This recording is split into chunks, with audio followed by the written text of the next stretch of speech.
कथा मतलब कल जो था तो उसमें से आप क्या ग्रहण कर रहे हैं? रद्दी वाला उठा रहे हैं कि अच्छा वाला उठा रहे हैं? आपके आगे का जीवन का निर्माण किससे होगा?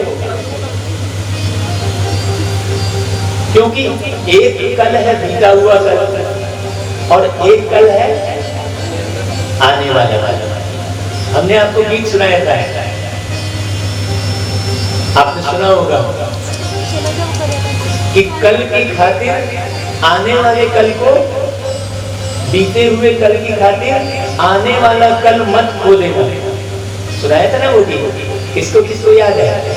गीत बहुत सारे सुने। आज आपकी परीक्षा है, 8 दिन आपने पढ़ाई की है, 9वें दिन आपकी परीक्षा है, नवरात्रि मनाते हैं। प्रथमं शैलपुत्री च द्वितीयं ब्रह्मचारिणी तृतीयं चंद्रघंटेति कुष्मांडेति चतुर्थकं पंचम निस्कंदमातेति षष्ठं कात्यायनीति च सप्तमं कालरात्रिति महागौरी च अष्टमं नवमं सिद्धिदात्रीति नौ दुर्गा प्रचोदयात्। तो प्रथमं शैलपुत्री मतलब आप अपने माँ बाप की, उस परमपिता परमात्मा की ऐसी पुत्री बनिए जिसमें शीलता से अपनी जिंदगी की शुरुआत कीजिए। शैलपुत्री, जब आप शीलता से अपनी जिंदगी की शुरुआत करेंगे तो द्वितीयम ब्रह्मचारिणी मतलब ब्रह्मा के समान आचरण धारण करना। ब्रह्मा के समान आचरण धारण करना। अब ब्रह्मा कौन, ये भी समझने की जरूरत है कि ब्रह्मा के आचरण कैसे है भाई। और अभी जो है आज अंतिम दिन है तो सभी कारोबार बिल्कुल एकदम हटा दें, पूरी तरह आप यहाँ बैठे और जो यज्ञ होगा उस यज्ञ में सब लोग आहुति देंगे। और ये एक ऐसा यज्ञ होगा आपके कॉलोनी में जो आप खुद अनुभव करेंगे। इतने ज्यादा अच्छे अच्छे मंत्रों का उच्चारण होगा और ऐसी आहुति दी जाएगी जो गारंटी दे रहा हूं मैं, यदि आपने पूरी तरह से अपने मनोयोग से, अपनी बुद्धि के योग से, अपने संस्कार के संयोजन से यदि आपने यज्ञ में मन लगाया, ऐसा नहीं कि इधर हम मंत्र पढ़ रहे हैं और उधर आप बोल रहे हैं ला वो पानी ले आना, वो केला ले आना, वो नहीं, सब इंतजाम पहले करेगा। क्योंकि यज्ञ में हमें आहुति देनी है। आहुति देते समय हम कोताही बरतेंगे तो आपकी समस्या का समाधान नहीं मिलेगा। इसलिए पूरे नैन चैन कान सब कुछ पूरी तरह यज्ञ की तरफ लगाना है। ये आप अच्छे से समझिए। जब अग्नि प्रज्वलित होती है तो उस अग्नि से अग्निदेव निकलते हैं और अग्निदेव खीर लेकर निकलते हैं और उससे 4 राम लक्ष्मण भरत शत्रुघ्न चारों की उत्पत्ति होती है। 14 वर्ष ये कह के जा रहा है कि तुम भी राम की याद में रहना, मैं इनके साथ जा रहा है। भरत जो पूरे इस भारत देश के भार को संभालने वाला है कि जब तक राम रावण से जीत हासिल नहीं करेंगे तब तक मैं उनके खड़ाओं के साथ, है ना, उनके खड़ाओं को फॉलो करूंगा। मतलब उनके खड़ाओं की पूजा करूंगा। मतलब क्या हुआ? उनके पद को फॉलो करूंगा, माने उनके चलन को फॉलो करूंगा। पद यानी कोई उन्होंने राजा का पद ले नहीं लिया, कुर्सी नहीं ले ली, दिखाया है वो कुर्सी में नहीं बैठे। भरत जी कहाँ बैठे? महल से बाहर अलग एक कुटिया बनाई और उस कुटिया में रहकर उन्होंने शासन चलाया। आज तो महल खोजते हैं लोग, है? आज राज्य का राजभवन कितना बड़ा होता है और जो राजा महल खोजेगा वो देश को नहीं समझ पाएगा। जो राजा झोपड़ी में रहकर कार्य करेगा। तो आप भी अपने घर के राजा हो तो आप भी महल मत खोजो, आप सुख सुविधा मत खोजो। भरत की तरह राम के जो खड़ाओं की जो पूजा कर रहे थे वो पूजा नहीं कर रहे थे, वो राम के चलन, पद यानी चलन, है ना भाई, उसको फॉलो कर रहे थे। तो ये जो यज्ञ चल रहा है इसमें नवम जो देवियां हैं नवरात्रि उसका भी समावेश है, इसलिए देवी भागवत कहते हैं। और देवी भागवत का जो है लास्ट में वर्णन हम इसलिए करते हैं क्योंकि भागवत से ही उत्पन्न होती है देवी। भगवान के ज्ञान से ही देवी का निर्माण होता है और भगवान के ज्ञान से ही देवता का निर्माण होता है। ये सच्चाई है गीता की। गीता है माता, है कि नहीं है? और भागवत है पिता। भागवत भगवान की जय कहते हैं और गीता माता की जय कहते हैं। ये बात बारीक समझना। तो जब प्रथमम शैलपुत्री का हम अनुसरण करेंगे, ऐसा नहीं कि प्रथमम शैलपुत्री हमने कह दिया, तब हम द्वितीय ब्रह्मचारिणी मतलब ब्रह्मा के समान हम आचरण सीखेंगे। अब ब्रह्मा का आचरण क्या है? ब्रह्मा है सृष्टि का रचयिता और रचना किसके मार्गदर्शन में ब्रह्मा कर रहे हैं? किसके मार्गदर्शन में ब्रह्मा सृष्टि की रचना कर रहे हैं? बताइए, पता है आप लोगों को? है? किसके मार्गदर्शन में ब्रह्मा सृष्टि की रचना कर रहे हैं? और कैसी सृष्टि की रचना कर रहे हैं ब्रह्मा? काम, क्रोध, लोभ, मोह, अहंकार, ईर्ष्या, द्वेष, ज्वेलसी, घृणा, नफरत, ऐसे अवगुण वाली सृष्टि की रचना किए थे क्या ब्रह्मा? क्योंकि हमें पता नहीं है कि रचना करने वाला कौन है। शास्त्र में वर्णन है बिल्कुल स्पष्ट, ब्रह्मा के द्वारा सृष्टि की रचना। अभी ब्रह्मचारिणी का अर्थ बताने के पहले पूरी हिस्ट्री बताऊंगा आपको। ब्रह्मचारिणी 9 देवियों का नाम लिए, जय जय सीताराम ताली बजाए और चले गए। देवी भागवत में कोई कथा नहीं है। देवी भागवत में देवी गुण धारण करने की बात है। देवी भागवत मतलब भगवान के गुण धारण करके देवी जीवन बनाना। इसलिए हमने बीच में आपको हिंदू धर्म और बाकी धर्मों की बात स्पष्ट की थी कि आप कोई हिंदू धर्म के नहीं है, आप तो अपने धर्म को ही नहीं जान रहे, क्योंकि हिंदू धर्म का कोई धर्म पिता नहीं है।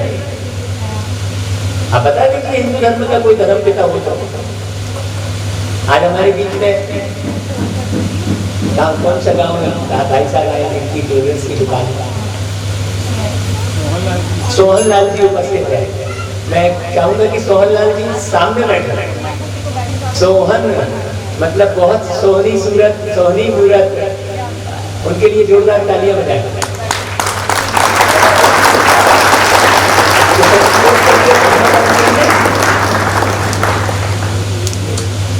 कौन सा प्रश्न किया था?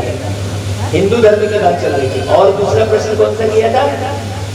ब्रह्मा के द्वारा सृष्टि की रचना किसने की? ब्रह्मा के द्वारा मतलब ब्रह्मा एक माध्यम है, सृष्टि का रचयिता कोई और है, गुप्त है। लेकिन सारे लोग यही जानते हैं कि ब्रह्मा ने सृष्टि रची है, जबकि शास्त्रों में वर्णन है ब्रह्मा के द्वारा सृष्टि की रचना। तो ब्रह्मा के द्वारा सृष्टि की रचना, यहाँ हिंदू धर्म बीच में इसलिए लाना पड़ा क्योंकि ब्रह्मा के द्वारा सृष्टि की रचना में किसकी रचना हुई है? सोहनलाल जी, आप हिंदू धर्म का समझ रहे हो सब अपने आप का, यही ब्रह्म ना हम धर्म को अच्छे से समझ रहे हैं, ना हम स्वयं को अच्छे से समझ रहे हैं। तो कैसे, जब हम समझ ही नहीं रहे हैं तो जीवन की यात्रा कैसे होगी? हम समझ ही नहीं रहे कि हम कौन सी गाड़ी में बैठे हैं, कहाँ हमको जाना है? तो कैसे जीवन यात्रा सुखमय होगी? तो हिंदू कोई धर्म नहीं है, हिंदुस्तान में रहते हैं इसलिए हिंदू कहलाते हैं।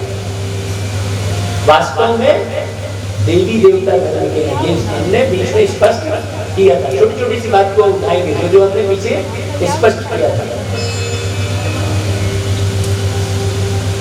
तो हम सब कौन से धर्म के हैं? देवी देवता धर्म के हैं।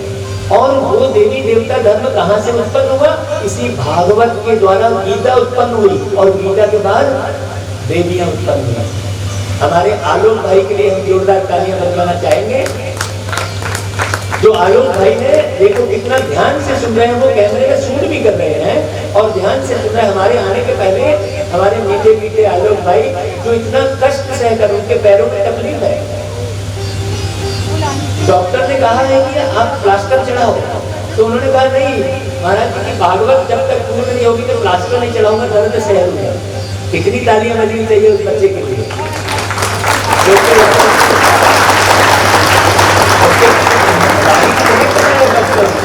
ऐसा ही मन लगाकर, मैंने वो 4 आंखों से देख रहा है, 2 आंखें दूसरी है, और कैमरे में भी देखो ये सब लेंस लगा है और उधर स्क्रीन लगा है, 4 आंखों से देख रहा है, चारों युगों का राजा बनेगा आलोक भाई पक्का। देखो उसने लिख के दिया है यहाँ पर, महाराज जी आज 9 देवियों का वर्णन करना है संगीत के साथ। राधे राधे यहाँ लिखा है, देखो तालियां बजाओ भाई।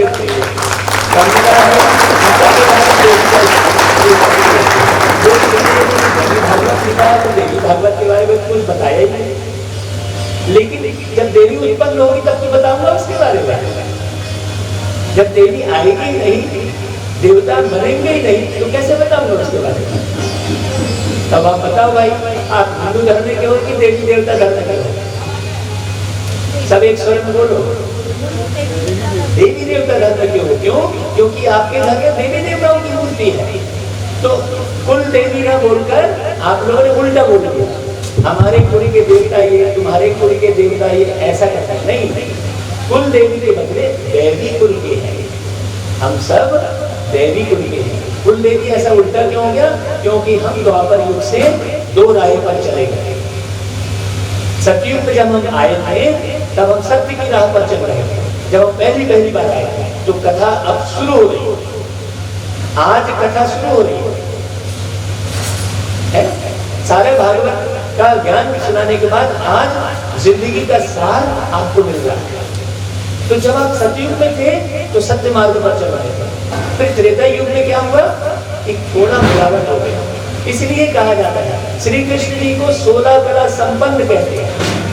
बहुत ध्यान से सुनना, श्री कृष्ण जी को कितनी कला संपन्न बोलते हैं? 16 कला। और रामचंद्र जी को 14 कला संपन्न बोलते हैं। मतलब श्री कृष्ण जी से 2 कला रामचंद्र जी की कम है।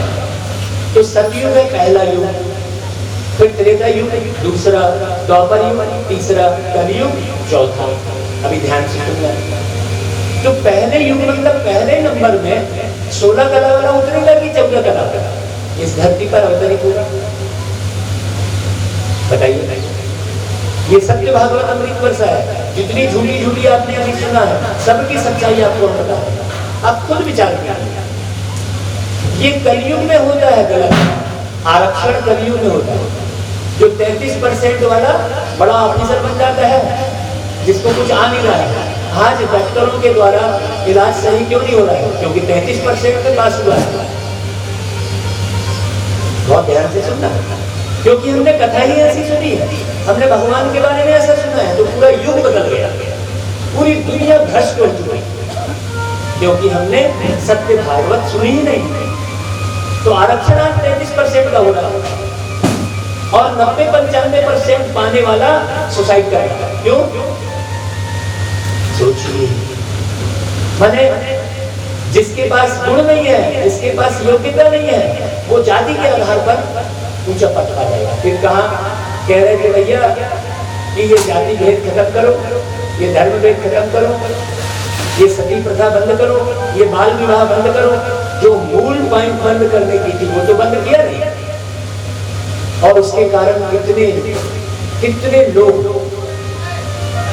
लोग कई तो बेचारे चाय की दुकान खोल दिए हैं। आपको न्यूज में सुनने आता होगा। क्यों? क्योंकि उनको नौकरी नहीं है। लेकिन भगवान के घर में ऐसा नहीं है कि 16 कला वाला द्वापर युग में आएगा। लेकिन हमने क्या बोल दिया? कृष्ण जी का आता है बोल दिया लोगों ने, कृष्ण जी का अवतार द्वापर युग में होता है बोल दिया। जबकि सतयुग पहला युग, त्रेता युग दूसरा और द्वापर युग तीसरा। तो कृष्ण जी द्वापर युग में नहीं आए। गीता का करेक्शन किया है किन्होंने? उस निराकार परमात्मा शिव।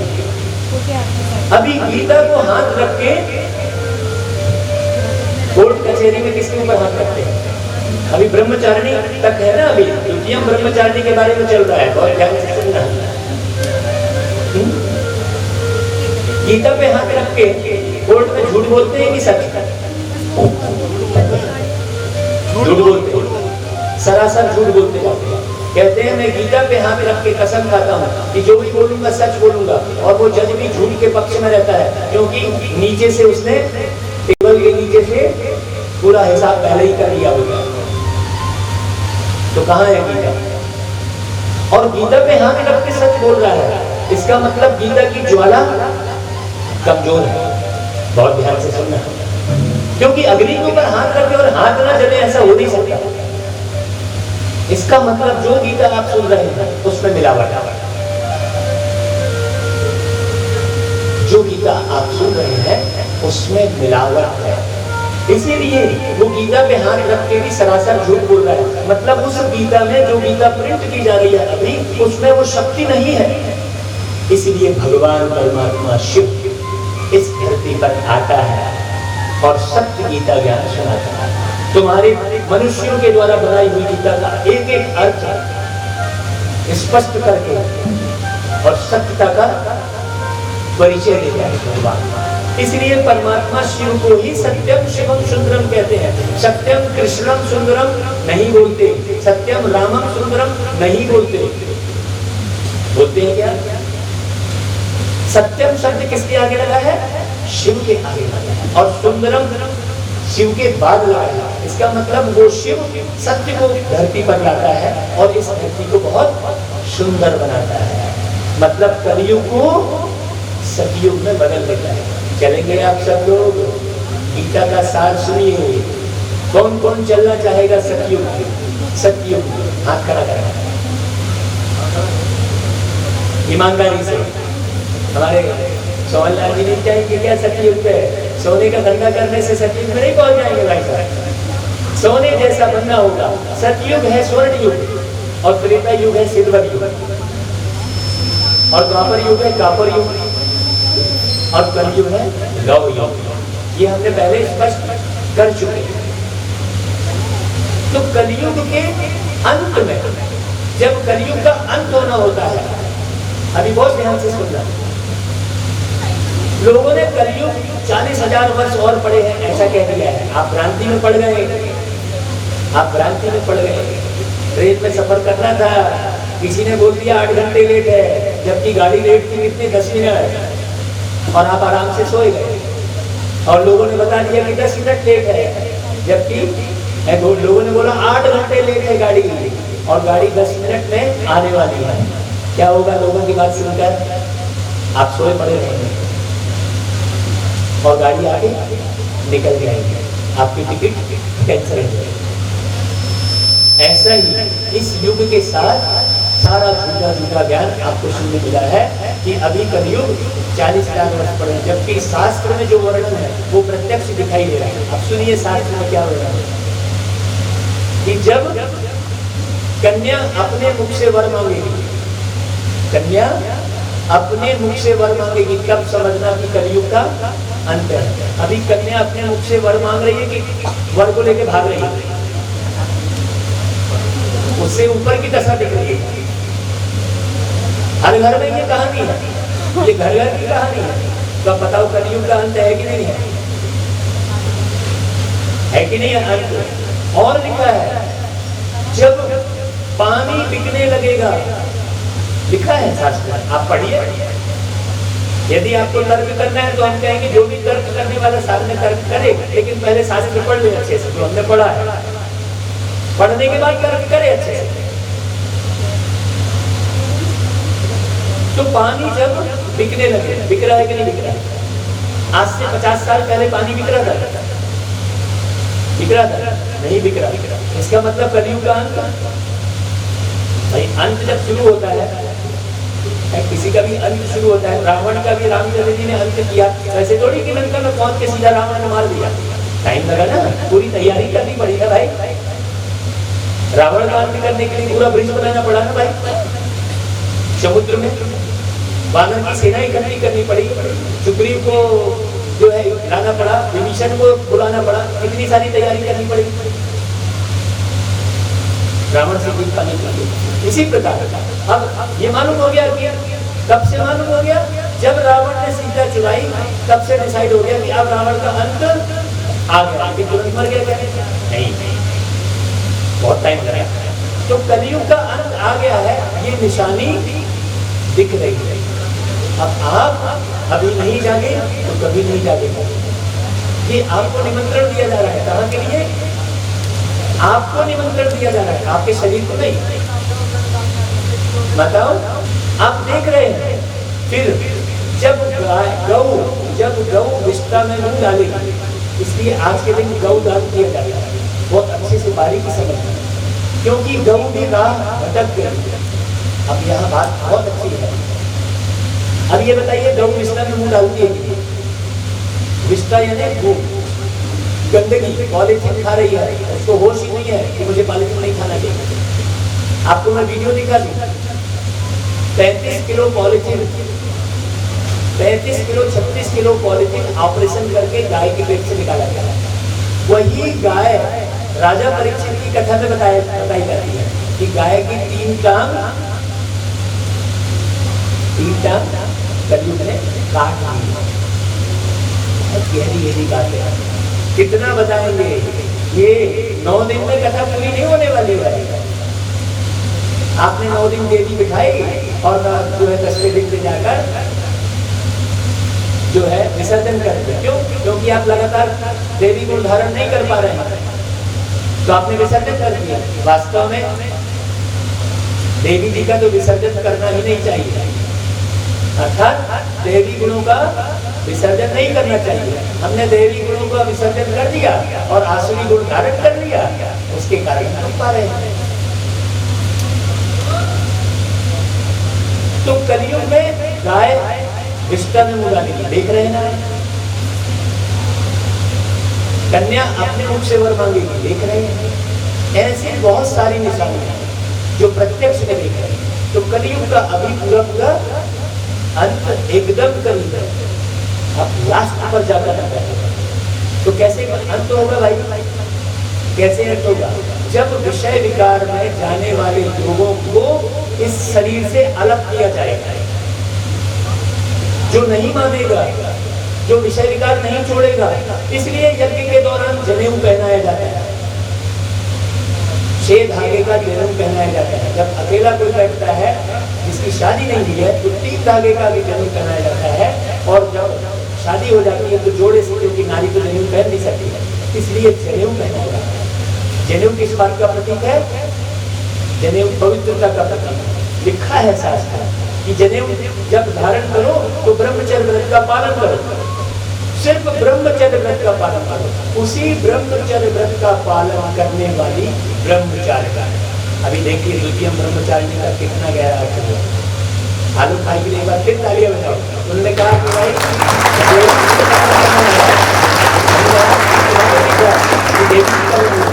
सोच रहा था कि महाराज जी ने देवी जी का वर्णन किया नहीं, कहीं भूल तो नहीं गए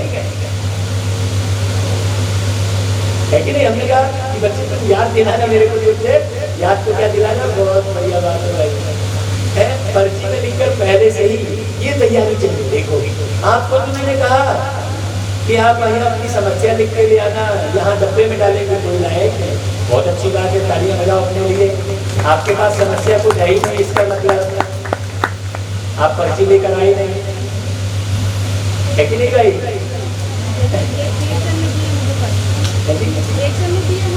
एक ही जगह देंगे, मतलब एक के पास समस्या, तो उस एक ही समस्या में ये लोग सारे लोग निपटा लेंगे। भगवान की जरूरत नहीं है, क्योंकि इतने सारे बिना समस्या वाले हैं और केवल एक ही समस्या वाले हैं, तो ये सारे निपटा लेंगे। भगवान की जरूरत कहाँ है? यज्ञ करने की जरूरत कहाँ है? क्यों कर रहे हैं? यज्ञ करने का रीजन क्या है? क्यों कर रहे हैं? इस पर हम फिर चर्चा करेंगे, ठीक है? आप याद दिलाइए। अभी ब्रह्मचारिणी की बात चल रही है। तो द्वितीय ब्रह्मचारिणी तृतीयम चंद्र घंटे, जब ब्रह्मा के समान हर आत्मा आचरण करना सीख लेती है, तब चंद्रमा के समान वो पूरे अंधेरे को भी उजाले में परिवर्तित करती है और ऐसा उजाला लाती है। वो उजाला बड़ा प्रिय लगता है। सूर्य का उजाला उतना प्रिय नहीं लगता है, लेकिन चंद्रमा का उजाला कितना प्यारा लगता है। लगता है कि नहीं लगता है? आप चंद्रमा को देख सकते हो लेकिन सूर्य को नहीं देख सकते। तो ऐसा उजाला लाती है, शीतलता वाला उजाला लाती है। तो प्रथमं शैलपुत्री च द्वितीयं ब्रह्मचारिणी तृतीयं चंद्रघंटेति पुष्पांडेति चतुर्थकम् है। मतलब हमारा मन पुष्प की तरह बिल्कुल, वो पुष्प कैसे पुष्प की तरह बिल्कुल नॉर्मल हो जाता है, बहुत अपना सारा अभिमान खत्म हो जाता है। हम अपने आप को भगवान के समक्ष पूरी तरह समर्पित कर देते हैं।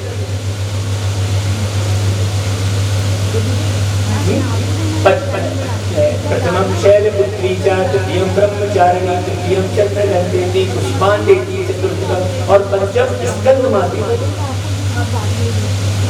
मतलब हमारे जीवन में स्कंद का अर्थ क्या हुआ? स्कंदमाते थे। हमने इसलिए पहले से ही सारी व्यवस्था आपको बताई है, खान पान की व्यवस्था। देखिए रामचंद्र जी जब वनवास गए तो क्या खाकर दिए? किसी के घर गए क्या कि भूख लग रही है, चलो यार किसी के घर में जाके खाना खा लेते हैं। हमने जब नीरज महल ने हमको बुलाया तो हमने फोन पे ही कह दिया था भाई कि हम किसी के घर में जाकर भोजन नहीं करेंगे, क्योंकि बहुत सारे लोगों को ये इच्छा होती है कि हमारे घर में आओ भोजन करें। क्योंकि जब तक हम वनवास में नहीं रहेंगे, जब तक हम कंदमूल फल खाने के लिए अपने जीव को तैयार नहीं करेंगे, तब तक हमारे अंदर वो दैवी गुण नहीं आएगा। तो सतयुग में आप क्या खाएंगे? सतयुग में ये आपको गैस नहीं जलानी पड़ेगी। सतयुग में कोई माइक्रोवेव नहीं होगा, सतयुग में कोई इंडक्शन नहीं होगा और फटने वाला सिलेंडर नहीं होगा गैस का। सतयुग में सौर्य ऊर्जा से सब चीज उत्पन्न होगी, आपको पकाना नहीं पड़ेगा। ये गीता का सार है, आपको पकाना नहीं पड़ेगा, बड़ा सहज युग होगा। सब प्रकार के फल मिलेंगे, आप बस अपने बगिया में जाएंगे और तोड़ के सीधा रस पी लेंगे। सतयुग में आप केवल रस पीते हैं, अभी तो रस पीते ही नहीं है। अभी तो रस पीते ही नहीं है आप, न भगवान का रस पीते हैं न स्त्री का रस पीते हैं। अभी क्या खा रहे हैं आप? देखो चाइना का खान पान कैसा है, आप वीडियो देखेंगे क्या क्या खा रहे हैं और उस चाइना को हम फॉलो कर रहे हैं। ब्राह्मण भी देखो मांसाहार कर रहा है, न जाने कितने ब्राह्मण कहला रहा है ब्राह्मण। ऐसे ब्राह्मण से कभी भी भागवत नहीं कराना। आप लोग बहुत अच्छे से समझना, मैं नहीं कह रहा हूँ मुझसे कराना आगे भागवत, लेकिन भागवत करने का अधिकारी कौन है? जो स्कंदमाता जी का पालन करे। अब केवल इस शरीर को फल खाने की बात नहीं है, मन को भी खिलाने की बात। तो भागवत कहने का वो अधिकारी नहीं है जो इन आंखों को गंदा दृश्य दिखाता है, मतलब टीवी देखता है। हमको 25 साल हो गया, 25 साल से भी ज्यादा हो गया जो हमने गंदे पिक्चर, टीवी, सिनेमा हॉल क्या होता है, फिल्म क्या होती है हमें पता नहीं। तो जो इन आंखों को शुद्ध रखे वो भगवान की गाथा कहने के लायक है। जो इन कानों को शुद्ध रखे, जो निंदा का श्रवण न करे, इधर उधर जो है निंदाचारी न करे, चुगली न करे, जो खान पान शुद्ध रखे। अब बताइए आजकल के ब्राह्मण मांस खा रहे हैं और फिर बैठकर भागवत कथा कर रहे हैं, कहाँ से निर्माण होगा? गांधी जी की इसमें एक बात आती है कि एक माता जो है गांधी जी को बोली कि ये मेरा बच्चा लगातार खूब गुड़ खाता है, लगातार गुड़ खाता है, इसका गुड़ छूट नहीं रहा है। तो गांधी जी ने बोला एक काम करना, तुम 15 दिन खाता। तो माता चली गई, 15 दिन बाद फिर आई। तो गांधी जी ने बोला कि बच्चे गुड़ मत खाना, और भेज दिया है और सही में गुड़ खाना छोड़ दिया वो। अब माता अस्पताल में रह गई कि गुड़ मत खाना, बस खाली इतना ही बोलना था। तो 15 दिन बाद क्यों बुलाया? ये बात तो पहले भी नहीं बोल सकते थे। तो उसके अंदर प्रश्न उठा, तो उसने कहा गांधी आपने 15 दिन और क्यों कुछ खाने दिया उसको? तो गांधी जी ने कहा कि मैं भी गुड़ खाता था। तो पहले तो मैं छोड़ू ना, जब मैं छोड़ू तो मेरे बात का प्रभाव पड़ेगा। अब मछली खाने वाले ब्राह्मण, अभी और सुनिए, भागवत कथा कहने का अधिकारी कौन है? जो ब्रह्मचर्य व्रत का पालन करे, गृहस्थ में रहते हुए ब्रह्मचर्य व्रत का पालन करे, वो भागवत कहने का अधिकारी है। आप जिसको भी भागवत का कॉन्ट्रैक्ट देंगे ना, आजकल तो कॉन्ट्रैक्ट देते हैं, बिजनेस हो गया। हमको यहाँ पर आके सुनने मिला कि भैया ये नवरात्रि में तो तुम 1 लाख रुपए पर डे दोगे तो भी मैं भागवत कथा करने नहीं आऊंगा, ऐसा कहा गया। व्यापार हो गया सीधा सीधा। तो जो ब्रह्मचर्य व्रत का पालन करे उससे आप स्पष्ट पूछ लो कि भाई आप ब्रह्मचर्य व्रत का पालन कर रहे हो? आप नहीं कर रहे हो, लेकिन जो भागवत कथा सुनाए वो ब्रह्मचर्य व्रत का पालन करे, वही भागवत कहने का अधिकारी है। और सुनने का अधिकारी कौन है? सुनने वाले 3 तरह के होते हैं। एक तो श्रोता होते हैं जो सुनते हैं, श्रोता जो अच्छे से सुनते हैं। और दूसरे होते हैं श्रोता, मतलब भागवत में भी सुन के वो सब एक दूसरे की बात को काटते हैं। वो महाराज जी ने यार ये वाला जो बताए वो कटिंग करेंगे। हम बहुत जगह ऐसे जाते हैं, यहाँ तो बहुत आप अपने लिए तालियां लगाओ, यहाँ एक जोरदार तालियां लगाओ। यहाँ एक भी व्यक्ति जो है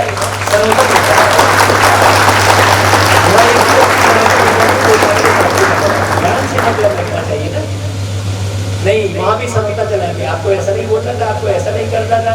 अरे भाई तुम ब्रह्मचारी हो। वहाँ पर एक ऐसे एक जगह पाकिस्तान बॉर्डर में हमारी भागवत हुई थी, वहाँ से हम पाकिस्तान की मैंने देखा था जाकर बॉर्डर पर जाकर। तो वहाँ एक भाई आकर पहले ही दिन कथा सुनकर पूरी माताओं को धमकाने लग गया, बहुत एकदम रियल बात बता रहा था, धमकाने लग गया और माताओं को बोला यहाँ दूसरे दिन आप आओगे तो बिल्कुल ठीक नहीं रहेगा। उसको ऐसा करके 20 सभा में वो बोला। फिर कथा पूरी हुई पहले दिन की, तब हमने उसको प्यार से बुलाया। हमने सिर्फ एक ही बात बोली उसको, हमने कहा भाई हम ब्रह्मचर्य व्रत का पालन करते हैं, आप करते हो क्या? वो प्रश्न किया जा रहा था, ऐसे नहीं वैसा। कृष्ण जी जो है द्वापर युग में आए, शास्त्र पढ़े नहीं, अच्छे से बारीक के जाने नहीं, और शास्त्रार्थ करने लग गए, तर्क करने लगे नहीं। पहले आप 9 दिन अच्छे से पूरा बैठकर सुनिए। तो कुछ श्रोता होते हैं और कुछ श्रोता होते हैं, 3 तरह के होते हैं। और एक श्रोता जो घूमते रहते हैं, जो कथा इधर चल रही है मुंडी इधर घूम रही है, जिसकी मुंडी केवल ये श्रोता की बात नहीं है, वो मन को सुनाए हुए हैं। जब आप अपने ब्रेन में उस बात को भरेंगे नहीं, हाँ चलो सुनाए जाओ हम सुन ले रहे हैं, ऐसा करेंगे, वो श्रोता जो है श्रोता कहलाता है, वो श्रोता नहीं है। तो फायदा किसको होगा?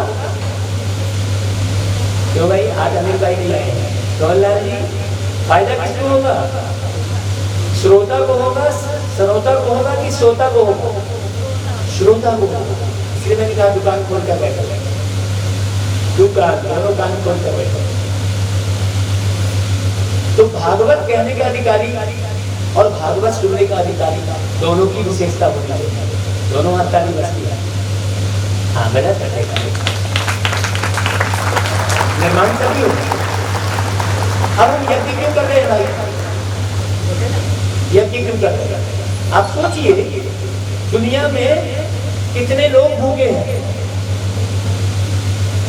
न जाने कितने लोग भूखे हैं, और हम यहाँ पर यज्ञ के नाम पर बड़े बड़े यज्ञ करते हैं और उसमें चावल डालते हैं। बताइए यज्ञ करके हम दुनिया का ख्याल रख रहे हैं कि नहीं रख रहे हैं? ऐसे पूरे देश भर में न जाने कितने यज्ञ हो रहे हैं। अगर एक यज्ञ में 5 किलो चावल में यूज हुआ और दुनिया पूरे देश भर में न जाने कितने यज्ञ हो रहे हैं, लाखों हो रहे होंगे, रोज यज्ञ हो रहे हैं, सुबह भी हो रहे हैं, शाम को भी हो रहे हैं, सब हो रहा है। कितना क्विंटल चावल? क्या भगवान ये बोल रहे हैं कि तुम मेरे नाम पर अग्नि में चावल स्वाहा करो? हम भगवान ने जो बातें बताई, इसलिए मैंने कहा था कि भगवान को मानते हो, लेकिन अब भगवान ही मानो। भगवान ने क्या बातें बताई? तिल जो है कालापन का प्रतीक है। 5 चीजें डालते हैं, बहुत ध्यान से सुनना होता। तिल कालापन का प्रतीक है, अपना कालापन त्याग।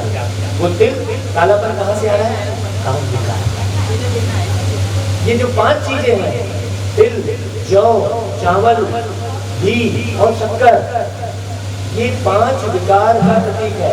5 विकारों को शुद्ध करो।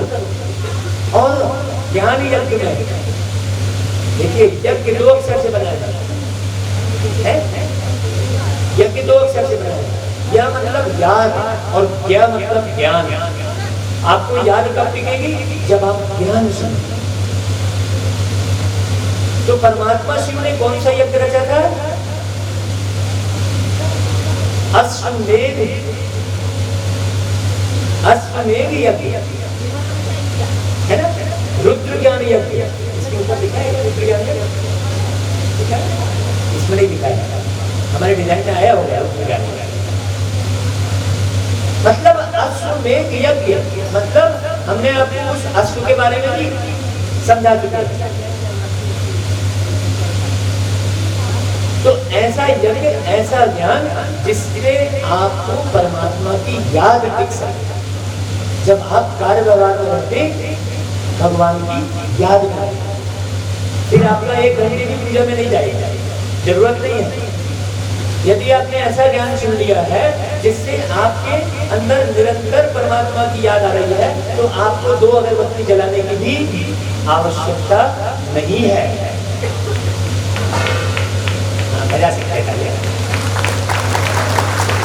आपको किसी भी प्रकार के कर्मकांड की आवश्यकता नहीं है। इसीलिए तुलसीदास जी ने हर उसमें बाल कांड शब्द लगा। अयोध्या कांड समझना बहुत अच्छा है। अरण्य कांड, सुंदर कांड, मतलब आपको कोई भी कर्मकांड करने की आवश्यकता नहीं है। आपने अपना बाल रूप सुधार लिया, उसके बाद सारे रूप सुधरते चले जाएंगे। बुढ़ापा आपका बहुत बढ़िया होगा, जीवन आपका बहुत सुखकारी होगा, यदि आपने इस यज्ञ की महिमा को बहुत अच्छे से समझ लिया। हमने तो बस सामग्री की व्यवस्था की, सारे दिन पर हम सामग्री की व्यवस्था करते हैं और भगवान के लिए भी हम सामग्री ही ढूंढते हैं। इसलिए कहा शिव का परिचय क्यों दिया जाता है? ताकि आप अपने लिए भी चलो सामग्री करो, क्योंकि आपका मुख है, आपका शरीर है। तो शिव का परिचय इसलिए दिया जाता है कि भगवान का मुख है ही नहीं, इसलिए कृष्ण से ऊपर शिव जी की बात कही जाती है। आपको शिव का ज्ञान इसलिए सुनाया जाता है, मतलब नाम में मत पढ़िए कि भगवान शिव है, कृष्ण नहीं है, ऐसी बात नहीं है।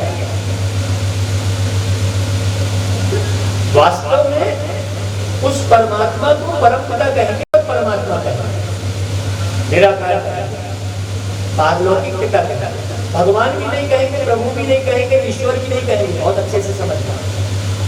तो जब उस परमात्मा को आप अच्छी रीति समझ लेते हैं, तो ईश्वर मतलब ये वाला स्वर आपका, इस स्वर ये सुधर जाता है। आप फिर ईश्वर का ध्यान करने लगते हैं। जब आप ज्ञान सुनते हैं, बहुत बारीक बात समझिए। जब आप ज्ञान सुनते हैं मतलब यज्ञ करते हैं, यज्ञ मतलब ज्ञान का यज्ञ, न कि ये वाली अग्नि जलाई और मटेरियल डाला। मटेरियल यज्ञ नहीं, ज्ञान का यज्ञ। तब आप ईश्वर का ध्यान करते हैं। जब आप परमात्मा को जानते हैं, तब आप ईश्वर का ध्यान करते हैं, मतलब इस स्वर का ध्यान करते हैं कि मेरा स्वर निकला कैसे, झूठ वाला निकला स्वर, क्योंकि जो भी आप निकालते हो इधर से, ये गीता का वर्णन है कि जो भी आप छोड़ते हो वही वापस आपको मिलता है। अब आप जमीन में धान छोड़ते हो तो गेहूं मिलेगा क्या? आप 1 बोरा धान छोड़ते हो तो वो जमीन में 1 ही बोरा वापस मिलेगा क्या?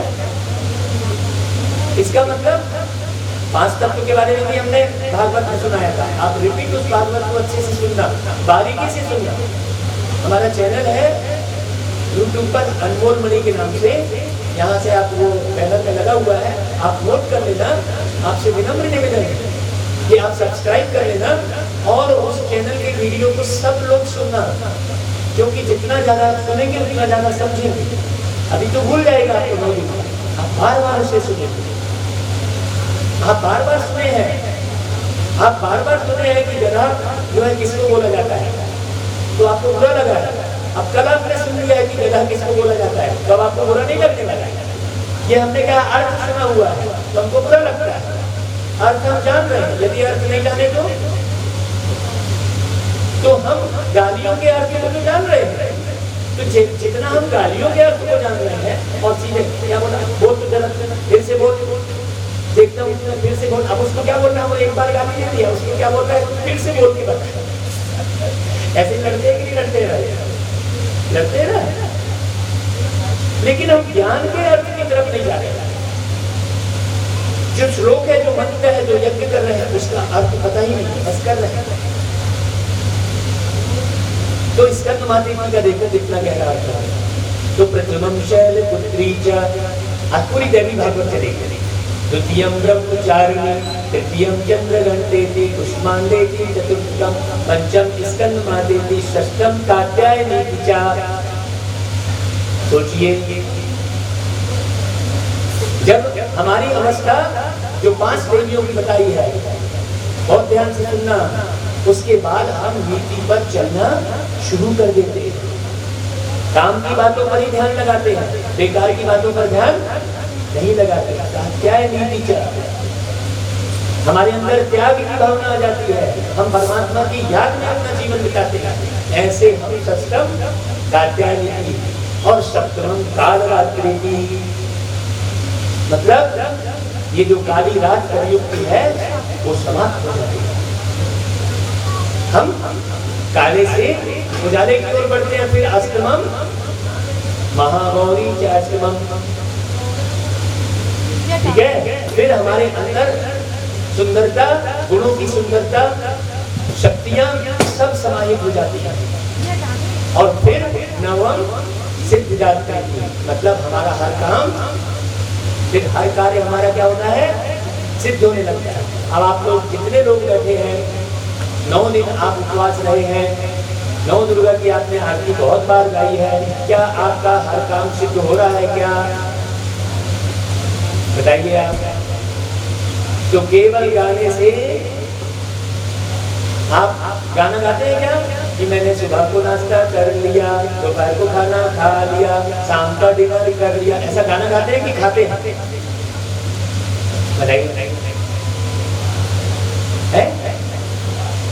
मैंने विमल की साड़ी पहन ली, ऐसा गाना में गाते हैं कि पहनते हैं? बताइए। जीवन कैसे चल जाए? लेकिन हम भगवान की चीज में केवल गाते हैं, बाकी जितना है बताइए आप।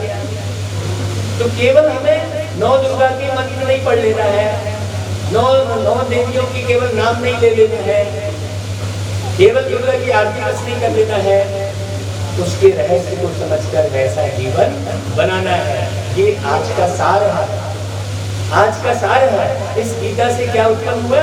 इस गीता से लक्ष्मी और नारायण उत्पन्न हुए। वो तस्वीर हो तो अपन दिखा सकते हैं, सामने है क्या बड़ी तस्वीर? तो आज गीता का सार आपको क्या सुनाया जा रहा है? अब आपको ये लक्ष्य रखना है, आपने 9 दिन पढ़ाई की है और इसे कंटिन्यू पढ़ना है। अब ऐसी विद्यालय जो कहीं सरकार ने बनाई नहीं है, जो आप उसमें एडमिशन ले सको, उसमें बूढ़े भी ले लें एडमिशन, कोई सरकार ने बनाई है क्या जो आप रोज पढ़ सके? ब्रह्मा कुमारी विद्यालय,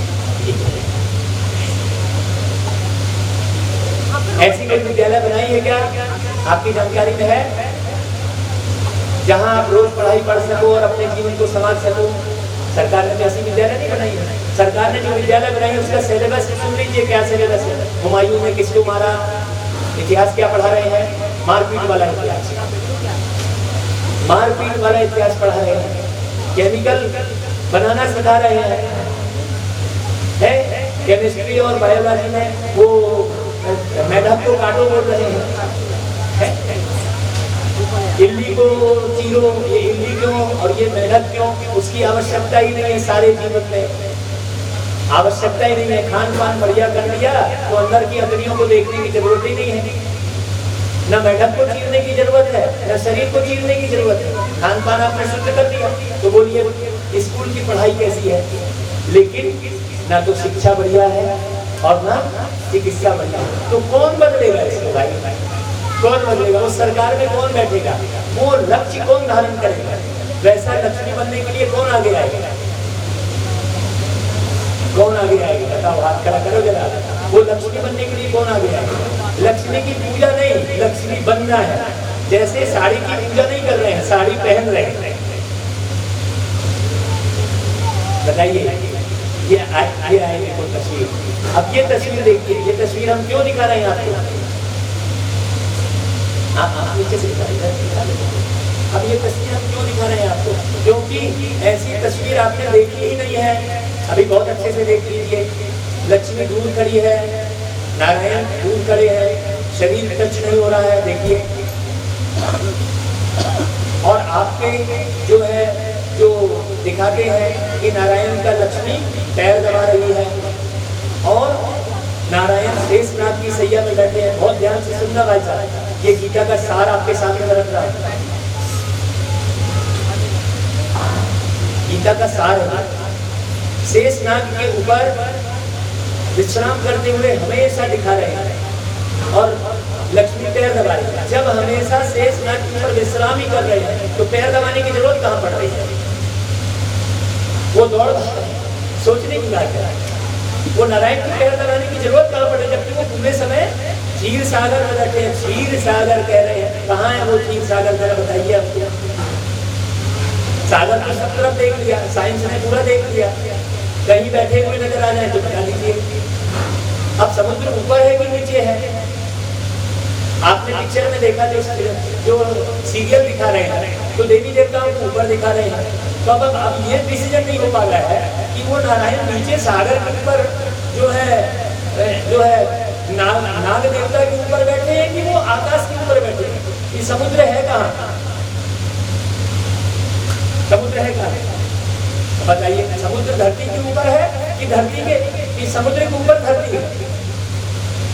क्यों भाई? लेकिन आपने ये सुन लिया कि ये पूरी पृथ्वी कहाँ डूब जाती है? सागर में डूब जाती है। तो पृथ्वी सागर में कैसे डूब जाएगी? जो सागर पृथ्वी के ऊपर है, पृथ्वी के ऊपर ही तो रहेगा ना सागर वाले। हम लॉजिक को भी तो समझे, लेकिन हम बस सुने जा रहे हैं। क्यों सुने जा रहे हैं? क्यों? क्योंकि हम विषय विकारों में पढ़ने के कारण अपनी बुद्धि को मलिन कर रहे हैं, भ्रष्ट कर रहे हैं। सबकी बुद्धि भ्रष्ट होती है और एक व्यक्ति खड़ा होता है, बोलता है भ्रष्टाचार मिटाना है, कालो भ्रष्टाचार का काल, और एक नाम जोड़ देते हैं दिल्ली वाले का। बताओ, काल आगे बोलते हैं भ्रष्टाचार। और मुख्यमंत्री का जो है घेराव करेंगे, पथराव करेंगे। क्या ये भ्रष्टाचार नहीं है? बोले हम भ्रष्टाचार मिटाना है। आप सब लोग भ्रष्टाचार मिटा सकते हैं। कैसे? लड़के झगड़ के भ्रष्टाचारियों का गला दबाते। कैसे मिटाएंगे? कैसे मिटाएंगे? भ्रष्टाचारियों को गोली मार देंगे? कैसे मिटेगा भ्रष्टाचार? भ्रष्टाचार मिटेगा श्रेष्ठाचार बढ़ाने से। श्रेष्ठाचार बढ़ता चला जाएगा तो क्यों भाई? का श्रेष्ठाचार बढ़ता चला जाएगा तो क्या होगा? भ्रष्टाचार छूट जाएगा।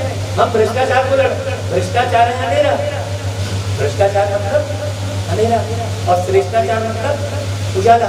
तो अंधेरा को दूर करने के लिए क्या करते हैं? तलवार चलाते हैं कि लड़ते झगड़ते? अंधेरा को दूर करने के लिए क्या करते हैं? स्विच ऑन करते हैं, उजाला हो जाता है। व्यवस्था कौन सी करते हैं? पूरे अंधेरे को मिटाने का प्रयास नहीं करते हैं। क्या करते हैं? व्यवस्था स्विच ऑन करते हैं। ये भागवत, ये गीता का सार, ये क्या है? वो स्विच ऑन करते हैं। वो आप मेन स्विच ऑन करते हैं। अब आपने अंदर उधर की बटन चालू कर रहे हैं, जल के लिए, क्योंकि मेन स्विच बंद है। तो इधर जब तक आप मेन स्विच ऑन नहीं करेंगे तब तक घर की लाइट जलेगी कैसे? तो उसी प्रकार यहाँ मन का स्विच ऑन करना है, वहां मेन स्विच ऑन करते हो घर में, और यहाँ मन स्विच ऑन करना है। अभी तो मन कहाँ लगा हुआ है? अगरबत्ती में, धूप में, दीप में, दीप में, जौ में। अब कलेक्शन कर देगा। हम आपको वो यज्ञ सिखा रहे हैं जिसमें खर्चा भी नहीं होगा आपका, जिसमें भूखे मरने वाले जो है जिनके लिए चावल बचा रहेगा। कितना क्विंटल चावल जा रहा है, कितना क्विंटल तिल जा रही है, थोड़ा सा सोहनलाल जी बताइए, मैं कहीं पर गलत बोल रहा हूँ? आप वरिष्ठ दिख रहे हैं और बढ़िया, बार बार हमारी नजर आपके पास जा रही है, मुझे नहीं मालूम क्यों जा रही है, भगवान है। और ये भैया बैठे हैं जो हमसे मिलने आए थे, क्या शिव के पापा, क्या नाम है? शिवी है क्यों भैया? आपसे बोल रहे हो, क्या नाम मिलते हैं आप क्या नाम है? हाँ तो मिलने आए थे आप? आशीष भाई बताओ, थोड़ा जवाब दो। मैं तो इधर से बोलते जा रहा हूँ, कहीं गलत बोल रहा हूँ क्या? आज कल एक भाई ने, कुछ लोगों ने कहा कि हमारे प्रश्नों का उत्तर भी देना है, कहीं गलत बोल रहा हूँ तो बताइए। नारायण का जो थकता है, जो भी सुना रहे हैं, क्योंकि आप सही में सुन रहे हो कि नहीं सुन रहे हो? नहीं तो हाँ भाई तुम बोलते जाओ, हम सुन रहे हैं, जय जय सीताराम, ऐसा नहीं है। सही बोल है ना भाई? भाई धरती पर समुद्र सागर है, तो सागर में धरती डूबेगी कैसे? इसलिए आप लोग निश्चिंत हो जाइए कि ये धरती कभी भी सागर में डूबती नहीं है। वो हिस्सा समुद्र घेरे में ले लेता है जिस हिस्से में अत्याचार होता है। ये प्रकृति उस प्रकृतिपति का साथ देती है, पहले आपका साथ दे रही थी, क्योंकि आपका नेचर बहुत बढ़िया है। नेचर मतलब स्वभाव, और नेचर मतलब प्रकृति। तो प्रकृति बहुत बढ़िया कैसे होगी? आपके नेचर के साथ ये प्रकृति जुड़ी हुई है। पहले ये प्रकृति आपके आदेश का पालन कर रही थी, उस समय तक पालन कर रही थी। अभी भी उसका गायन है कि वो तानसेन का मकबरा यही ग्वालियर में, वो ऐसा संगीत गाते थे कि बारिश हो जाती थी। मतलब ये सिद्ध हो रहा है कि प्रकृति हमारे ध्यान पर आधारित है, हम ऐसा ध्यान ही नहीं कर रहे हैं। देखो आज पानी रुका कि नहीं रुका? ये लोग जो है आए बताए कि भैया मार्केट में डूब जा रहा है, वहां खूब पानी गिर रहा है। हमारे उमाकांत जी बोल रहे थे पता नहीं पानी रुकेगा कि नहीं रुकेगा। मैं बोला समय पर रुक जाएगा जब सब आ जाएंगे तो, और ये चलेगी, और गिरेगा भी पानी तो क्या हो जाएगा, ऐसा तो चलेगी ना भाई। आप लोग अपने लिए एक बार और तालियां बजाइए, कितनी बड़ी बात है। आपको भगवान से कितनी प्रीत है, जो कल गीले में बैठे थे और आज भी गीले में बैठे। आज तो उमाकांत जी के लिए भी तालियां बजाइए कि उन्होंने पूरी कुर्सी की व्यवस्था कर दी। कल भी लोग सब गीले में बैठे थे, पानी गिरा था तो अभी है। ये गीले में बैठकर अब सब गिले समाप्त कर दी गई। गिले से एक है गिले और एक है गीले। भगवान ने पानी गिराकर वो गिले सिगले समाप्त करने की बात कही है, ठीक है। तो आज का प्रोग्राम जो है बहुत ज्यादा है प्रोग्राम, ये अभी 3:15 बज गए हैं। सारा आपने सुन लिया है, सतयुग की बात समझ ली है। ये कलयुग, अब ये प्रैक्टिकल में ये कार्य हो रहा है। आप लोग नर से नारायण बनने की कला सीख सकते हैं, नारी से लक्ष्मी बनने की कला सीख सकते हैं। कलयुग का अंत होने जा रहा है। अब ये इतनी बड़ी जो विशाल दुनिया आपको दिख रही है, ये कुछ ही दिनों में समाप्त होने वाली है, ये बिल्कुल पक्की बात है। क्योंकि वो शेर आया वाली कहानी थी ना, कि वो भेड़िया जो है, भेड़ चराने वाला जो जाता था गड़ियारा में, जंगल जाता था तो लोगों को बेवकूफ बनाता था, और जब सब आ जाते थे, भेड़ आया, शेर आया बचाओ कहते थे, तो सारे गांव वाले दौड़ के आते थे, और फिर ये ठाका लगा के हंसता था। बहुत फिर दूसरी बार बोला ऐसे ही, बिना शेर आए बोल दिया। फिर तीसरी बार बोला, सही में शेर आ गया था, और शेर आ गया और कोई भी गांव वाले गए नहीं, ये तो बेवकूफ बना रहा है। तो ऐसे मत समझना कि ये कलयुग ही चलता रहेगा। जब सतयुग आपने सुना है, त्रेता युग सुना है, द्वापर युग सुना है, कलयुग ये समय चक्र है, ये बेहद का समय चक्र है। जनवरी के बाद घूम के फिर जनवरी आएगी ही आएगी, आएगी नहीं आएगी, सन बदल जाएगा। संडे के बाद घूम के संडे आता ही है, ग्रीष्म ऋतु आती है, फिर बरसात आती है, फिर बरसात के बाद ठंड आती ही है। उसको रोक सकते हैं क्या आप? उसको रोक सकते हैं? रोकते नहीं है उसको, लेकिन वैसी तैयारी करते हैं। आपको मालूम रहता है क्या बरसात आने वाली है तो वैसी तैयारी करते हैं कि नहीं करते हैं? गर्मी आने वाली है तो तैयारी करते हैं। तो वैसे ही ये कलयुग एंड होकर सतयुग आएगा ही आएगा। तो सतयुग आएगा तो कलयुग को नष्ट करना पड़ेगा ना, तो उनको नष्ट करना पड़ेगा ना जो कलयुगी जीवन जी रहे हैं, करना पड़ेगा ना। तो उनको नष्ट करने के लिए क्या उपाय है? प्रकृति प्रकोप, त्रिशूल, शंकर जी का जो त्रिशूल है, शंकर को विनाशकारी कहते हैं। शंकर का तीसरा नेत्र खुला और विनाश हो गया, ये भक्ति में है। अब उसके अर्थ को तो जानो भाई, जब ज्ञान का तीसरा नेत्र खुलता है, तीसरा नेत्र क्या बनेगा? इलक्का लगा रहे। इसमें मैंने भागवत जिन्होंने पूरी 7 दिन की भागवत सुनी होगी, उसको अंतिम समय की जो बात है वो समझ में आएगी। आप तो खुला के दे देंगे कि अंतिम समय में मुख में गंगा डालते हैं, वो गंगा किस बात का प्रतीक है? गीता ज्ञान आखिरी दिन सुनाते हैं, क्योंकि गीता में ही, गीता सर्वशास्त्र शिरोमणि है, सर्वशास्त्र शिरोमणि। विवेकानंद जी जब शिकागो गए अमेरिका में, तो जितने भी जो है अंग्रेज लोग थे, उन्होंने अपने अपने किताबें रखी, तो जानबूझ के स्वामी विवेकानंद जी जो गीता ले गए थे उसको सबसे नीचे रख के और फिर स्वामी विवेकानंद जी की मंच से अवहेलना करने लगा कि अरे तुम्हारा शास्त्र क्या है, हमारे सब शास्त्र के नीचे दबा पड़ा है। तो स्वामी विवेकानंद जी मंच से नीचे उतरे और उन्होंने कहा कोई बात नहीं है, मेरा शास्त्र नीचे पड़ा है तो मैं उसे निकाल लेता हूँ। तो जैसा ही वो शास्त्र निकाले तो पूरे शास्त्र हरभरा के गिर गए। तो गीता क्या है? आधार है, सर्वशास्त्र शिरोमणि। लेकिन गीता का कौन सा ज्ञान आधार है ये समझने की बात है, और गीता ज्ञान दाता कौन है ये समझने की बात है। तो ब्रह्मा के द्वारा सृष्टि की रचना, ये बात छोड़ी थी, और विष्णु के द्वारा पालना और शंकर के द्वारा विनाश, ये शास्त्र में वर्णित है। तो ब्रह्मा के द्वारा सृष्टि की रचना कौन करता है? द्वारा, वो है परमात्मा शिव। ये बात की बात है। विष्णु के द्वारा पालना, विष्णु के द्वारा, विष्णु का निर्माण करेगा तब तो पालना करेगा विष्णु के द्वारा। जैसे ब्रह्मा का निर्माण किया रचना करने के लिए, तो पहले ब्रह्मा का निर्माण करेगा तभी तो पालना होगी, तभी तो निर्माण होगा है? तो पहले ब्रह्मा का निर्माण करेगा ना, तो कौन करेगा ब्रह्मा का निर्माण? वो परमात्मा शिव। और वो घड़ी अभी चल रही है, आप मानो या न मानो। ये मानो न मानो खुशी आपकी,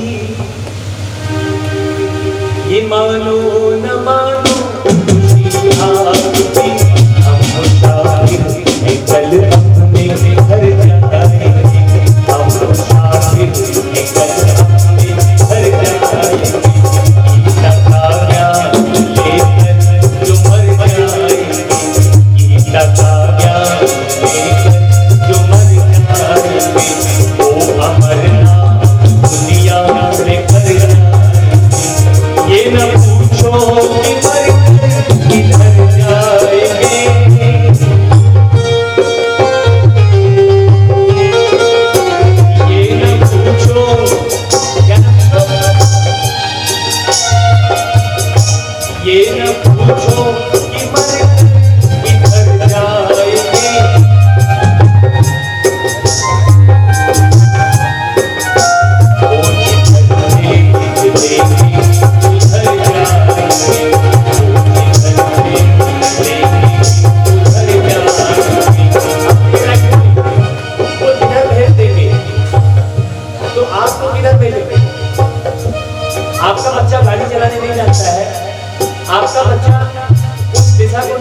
आप उसको भेजेंगे क्या? वो जिधर भेज देंगे उधर जाएंगे। तो किसको किसको किधर भेजेंगे? जो सदा सत्य बोलेगा उसको सतयुग की तरफ भेजेंगे। सतयुग है स्वर्ग और कलयुग है नरक। ऐसा नहीं वो जिधर भेज देंगे हम उधर जाएंगे, मतलब हम जो है शराब पी रहे हैं तो हम वही बोल रहे हैं, वो तो भगवान भेज रहा है। नहीं, योग्यता के आधार पर ही तो सारा कार्य मनुष्य करता है भाई। जब इंसान जो है योग्यता के आधार पर लोगों को भेजता है इधर उधर, तो भगवान कैसे जो है योग्यता के आधार पर नहीं भेजेगा? है? हम लोग कह देते हैं, देखो और उस गीत को बहुत गाते हैं, अभी इस गीत को पूरा करता हूँ, वो जिधर भेज देंगे उधर जाएंगे, गीता का ज्ञान लेकर जो मर जाए वो अमर नाम दुनिया में कर जाएंगे। टूट जाए क्या ना कर जाए, टूट जाए न माला कहीं प्रेम की। ये जो 9 दिन में ये माला नहीं सीरत है, आपको रुचि और रत्न का अवतार है समझ लीजिए, नीलम नाम ही है। ये माला टूटने में नहीं देगा। ये जो माला 9 दिन में परमात्मा ने बनाई है, इसे गिरो कर रखना है। टूट जाए न माला कहीं प्रेम। मुझे तो आपसे बहुत प्रेम हो गया है, बहुत प्रेम हो गया है, और प्रेम होने के कारण वो झूठी रास नहीं आ रहा है। ऐसा लग रहा है कि ये अनुग्रह करना आपको बताते रहे और आप समझकर स्वयं का निर्माण करते रहे। तो मुझे तो आपसे प्रेम हो गया, आपको प्रेम हुआ है कि नहीं हुआ उससे? तो भगवान को तो आपका बहुत प्रेम है, लेकिन आप चेक करिए कि आपको भगवान से प्रेम हुआ है कि नहीं हुआ। तो यदि भगवान से प्रेम हुआ है, यदि बेटा बाप से प्रेम करता है, तो बाप की आज्ञा का पालन भी करे ना। अब बेटा जो है शराब पी रहा है, जुआ भी खेल रहा है, सब अपने सुनते हरकत कर रहा है, बोल रहा है पापा मैं आपसे बहुत प्यार करता हूँ, है? तो यदि आप भगवान से प्रेम करते हैं तो आज के जो 5 चीजें आपके हाथ में दी जाएंगी यज्ञ में, वो 5 विकार आज इस यज्ञ में स्वाहा। स्वाहा का अर्थ होता है स्वयं की आह समाप्त करना। स्वाहा मैंने स्वयं की आह को समाप्त करना। अब आपने इतने सारे यज्ञ किए, क्या आपके अंदर जो आह बैठी है वो खत्म हो गया? या भाई नहीं हुई। आज ऐसा यज्ञ है जिसमें मंत्रों का उच्चारण किया जाएगा और आप अपने अंदर की आह को स्वाहा करते चले जाना। जितनी बार स्वाहा होगी उतनी बार आप ये निर्णय लेना कि आज से मैंने काम विकार को स्वाहा कर दिया। जितनी बार स्वाहा करेंगे उतनी बार आज से मैंने अभिमान को स्वाहा कर दिया। यही करना, अग्नि के सामने प्रतिज्ञा करना, पूरी तरह से प्रतिज्ञा करना, तब ये पूर्ण होगा। तब फिर लास्ट में पूर्णाहुति करना होगा, है? तो टूट जाए न माला कहीं प्रेम की, टूट जाए न माला कहीं प्रेम की। कीमती रतन सब बिखर जाएंगे, माला टूटेगी तो रत्न बिखर जाएंगे। इसलिए मैं तो यहाँ रहूंगा नहीं, मुझे आंसू आ रहे हैं, नेचुरल आंसू आ रहे हैं। अब यहाँ पर कौन संभालेगा इन रत्नों को? टूट जाए न माला कहीं प्रेम की,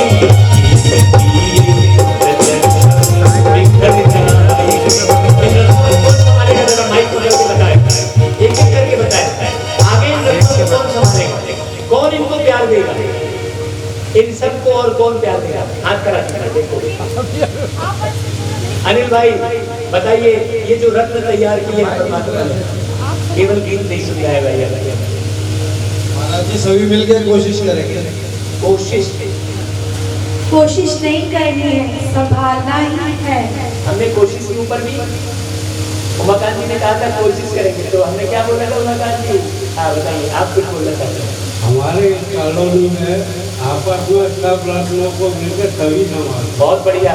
तो जब मिलकर संभालते हैं तो सबसे बड़ा रत्न कौन सा है? सबसे बड़ा रत्न कौन सा है? वो है ज्ञान, गीता ज्ञान। तो अब हम सब रत्नों को मिलकर कौन सा रत्न संभालना है? ज्ञान का रत्न संभालना। तो यहाँ पर ज्ञान की क्लास रोज सुनना, रोज यहाँ पर सुनना है। उस मंदिर में दर्शन करके आते हो, ये ज्ञान मंदिर है, और सुनकर और भी तैयार करना है। मैं सारा देश इसलिए घूम रहा हूँ कि मैंने वो रत्न, ज्ञान रत्न को धारण करके रत्न तैयार करना है। तो आप सब रत्न बन चुके हो, है ना भाई? फिर नहीं कहना कि हमको संभालने वाला कोई नहीं। वो विद्यालय खुल रही है यहाँ पर, वो ज्ञान की विद्यालय। हमारे घर आएंगे तो बाहर लिखा हुआ है ज्ञान की पाठशाला, हमने लिखा है। और एक तरफ लक्ष्मी जी का चित्र टंगा है और एक तरफ नारायण का चित्र टंगा है। उस विद्यालय में अभी तक तो आप आपस में मिलकर होलिका दहन मना रहे हो, दीपावली मना रहे हो, सब कर रहे हो, लेकिन अब क्या करना है? अब आपको इस गीता ज्ञान से कौन सा लक्ष्य दिया जाएगा? अब सबको मिलकर लक्ष्मी नारायण बनना है। लक्ष्मी नारायण बनना है, क्योंकि लक्ष्मी नारायण भी कभी इसी तरह से परमात्मा शिव का गीता ज्ञान सुनकर, वो पहले नर थे, वो नर थे, और उसी नर में वो सुकर अवतार लिए, मतलब सुअर की तरह हरकत किए वो नर, कछुआ अवतार लिए। ये सब बहुत बारीक समझने की बातें हैं, जो आप कंटिन्यू जब आप सुनेंगे रोज, और कभी ना आ पाए तो रोज ये गीता ज्ञान 1 घंटे का, रोज सवेरे 3 बजे उठकर हम 1 घंटे का गीता ज्ञान यूट्यूब पर अपलोड कर रहे हैं। सोचिए 3 बजे से लेकर 4 बजे तक हम 1 घंटे सवेरे बोलते हैं, फिर उसके बाद और कहीं बुला लिया जाता है, वहां 2-3 घंटे, फिर यहाँ पर 3-4 घंटे।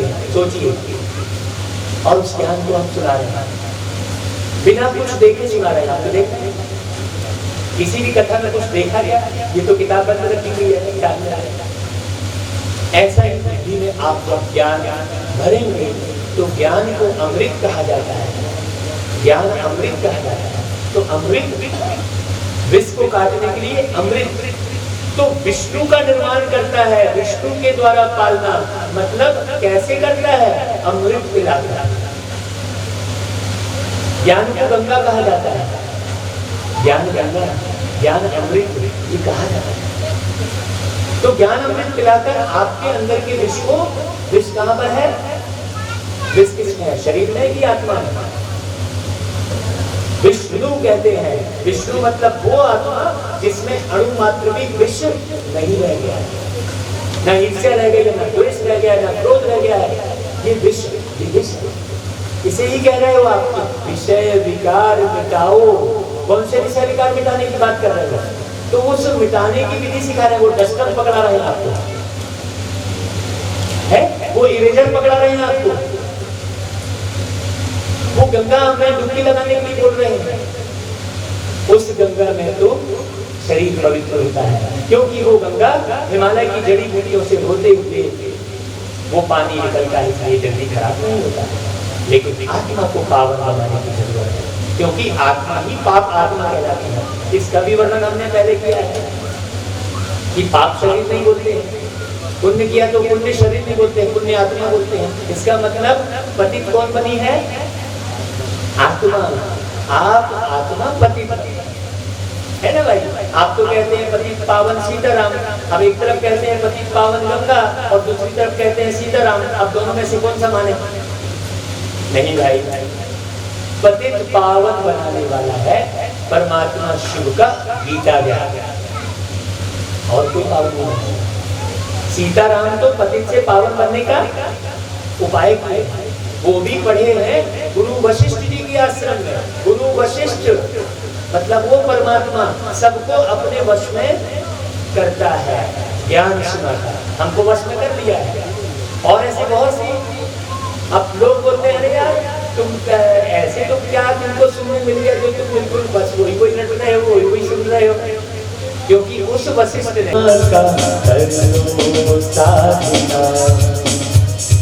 निर्मल पावन जीवन ही है, निर्मल पावन जीवन ही है, प्रभु की आराधना। समय मिला है साधना का, कर लो साधना। समय मिला है साधना का, कर लो साधना। अब प्रभु की आराधना कौन सी है?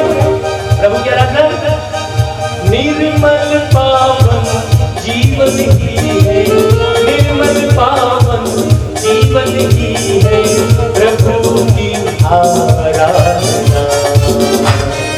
समय मिला है साधना का, कर लो साधना। समय मिला है साधना का, कर लो साधना। हमारे उमाकांत भाई 2 हाथ खड़ा करो। अब जांच करनी पड़ेगी कि मुझ में कितना परिवर्तन हुआ है। कैसे जांच होगी?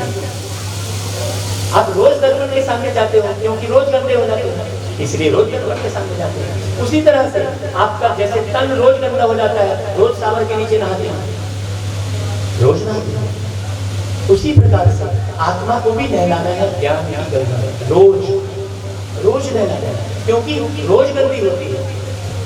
कहने वाला भी गंदा होता है, सुनने वाला भी गंदा होता है। केवल गंदा नहीं होता है तो कौन? एक पवित्र परमात्मा शिव, उसके आगे श्याम शिव नहीं लगा है, लेकिन कृष्ण जी के आगे श्याम शब्द लगा है। श्याम माना काला, और काली तस्वीर बना रहे हो आप। बालाजी की तस्वीर काली, दुर्गा जी की तस्वीर काली। ये सारी चरित्र की बात है। तो जैसा देखेंगे चित्र वैसा बनेगा चरित्र। तो चित्रों में सुधार लाना पड़ेगा, चलचित्र में सुधार लाना पड़ेगा। आप चलचित्र में जाकर देखते हो, चलचित्र माने चलने वाला चित्र, सिनेमा, तो आपकी बुद्धि चलायमान होता है। उत्तेजना वाली पिक्चर देखते हो तो सरकार ने तो डाटा फ्री करके आटा की कीमत बढ़ाई और डाटा को फ्री कर दिया। डाटा से पेट भरेगा क्या? आटा फ्री नहीं किया और डाटा फ्री कर दिया। क्यों? डाटा फ्री होगा, गंदी गंदी चीज देखेंगे, गंदी पिक्चरों पर रोक नहीं लगाई, तो सुधार कहाँ रहेगा?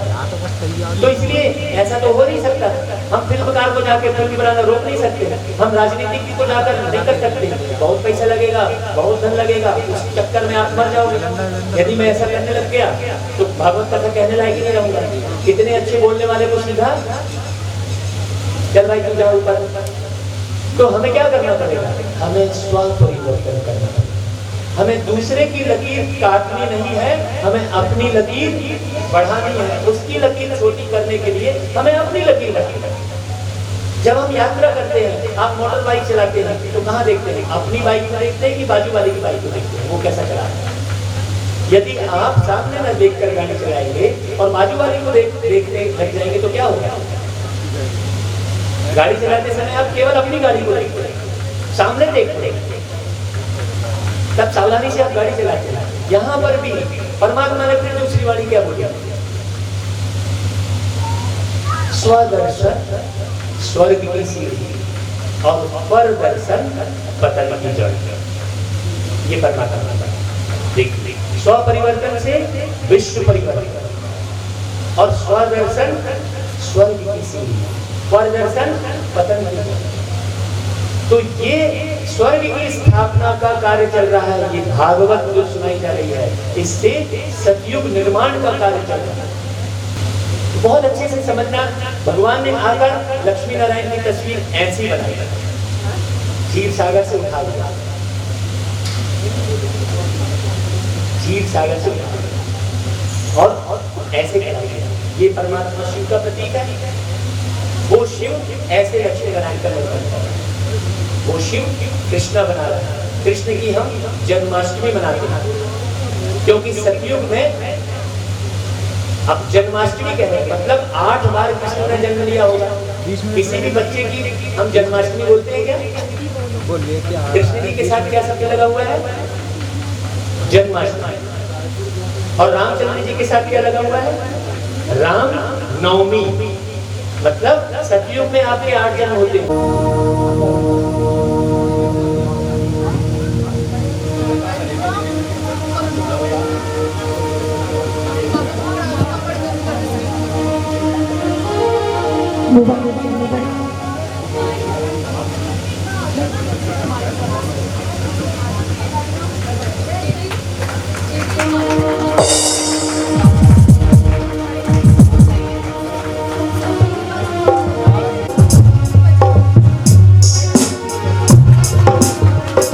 जोरदार तालियों के साथ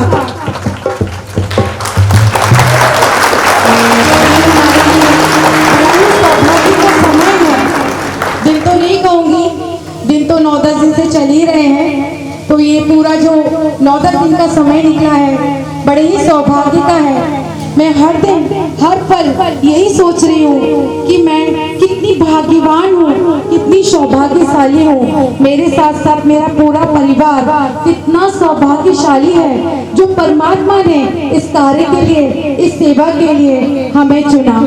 और ये जो पूरी मेरी कॉलोनी है ये भी पूरा मेरा परिवार है। तो इस परिवार में रहने वाली भी सभी आत्माएं कितनी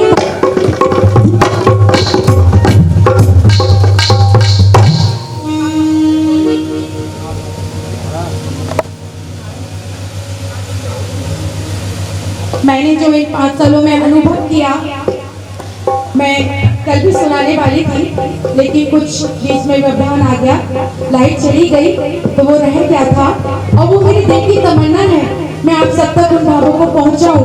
और वो भाव सिर्फ मेरे नहीं है, वो भाव शायद आप लोगों के भी होंगे। जिस खुशी में नाचती हुए इन भावों को मैं व्यक्त कर रही हूँ और करती हूँ और हमेशा गुनगुनाती रहती हूँ। मैं चाहूंगी कि ये सब भाव आपके भी हो और इन भावों को एक दिन आप भी दोहराएं कि वाकई ऐसा ही हुआ है हमारे जीवन में जब से हमको सच्चे परम पिता परमात्मा का ज्ञान मिला है। भक्ति तो हमने बहुत कर ली, अनेक रूपों में हमने पत्थर को पूज लिया। अब पत्थर पूजने का समय गया, अपने आप से परिचय और शिव परमात्मा से जो परिचय हो गया तो अब क्या हमारे जीवन में परिवर्तन है।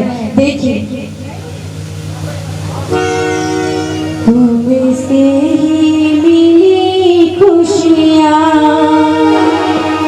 तुमसे जिंदगानी है, जो कुछ भी हो मेरे माँ तेरी मेहरबानी है। तुमसे ही प्रदर्शन किया दुनिया में। फिल्मों में तो आप जो है देह का प्रदर्शन, दैहिक प्यार का प्रदर्शन देखते हैं, और हमारी नीलम बहन ने ईश्वरी प्यार का प्रदर्शन किया। आप लोगों को हम बता दें, यहाँ जो हमको बिठाया है उस प्यार के सागर परमात्मा शिव बाबा ने हमको बिठाया और आपको चरणों में जगह मांग रहे हैं है? और हमको क्या मिला है? आपको इस तस्वीर के थोड़ा सा स्पष्ट करना चाहूँगा। शिवपुत्र और शिव की शक्तियाँ, 2 झंडा हम फहराएंगे ऊपर में, सभी ऊपर चले जब तक लाइन गोल है। उन्होंने भागवत करवाई थी और जैसे अभी नीलम बहन के हम लोग 6-7 दिन रुके हैं और परिचय हुआ है, वैसे रजनी बहन से हमारा परिचय उसी दौरान हुआ है। सिर्फ हमारी 7 दिन की दोस्ती थी समझो, जैसे अभी नीलम बहन के साथ हो गई है। और जब हम लोग यहाँ भागवत में आने वाले थे तो हमने बताया कि हम ग्वालियर जा रहे हैं भागवत के लिए। तो रजनी बहन इंदौर में थी तो उसने कहा कि नहीं हम भी आएंगे आपके साथ भागवत में। तो रजनी बहन इंदौर से भोपाल आई और भोपाल से फिर हमारे साथ में आई है। तो मैं भी अपनी तरफ से रजनी बहन का स्वागत करना, सम्मान करना।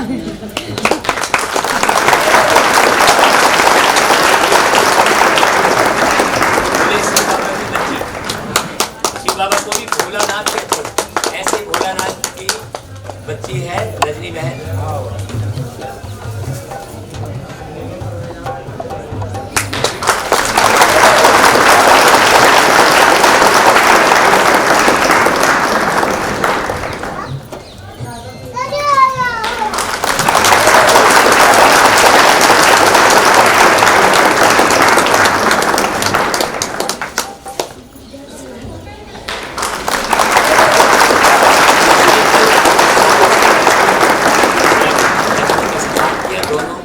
दासी हैं रागिनी और कैसे आप उनकी दासी हैं? इन 7 दिनों में हमने देखा कि बहुत सबसे ज़्यादा मगन होकर हमारी मैया जी डांस करती थी रोज। तो आप भी आइए, थोड़ा बाबा ने आपके लिए कुछ आओ भी नहीं थी। इन्होंने एक दिन पहले संकल्प लिया था कि मुझे ऐसा कोई काम मिल जाए जहां मुझे पूरी भागवत सुनने को मिले, और बस इन्होंने संकल्प लिया है। मेरा फ़ोन पहुंचा है, मैं वाईफाई से इनको नहीं जानती थी। मैंने कहा आप आ जाइए। जब बनाती है, नाश्ता बनाती है, किसी से बात नहीं, कुछ नहीं, ईश्वरीय भजन, ईश्वरीय याद में ये पूरा भोजन बनाती हैं, और इतना स्वादिष्ट भोजन बनाती हैं, वो भोजन का स्वाद ही अलग होता है। तो एक बार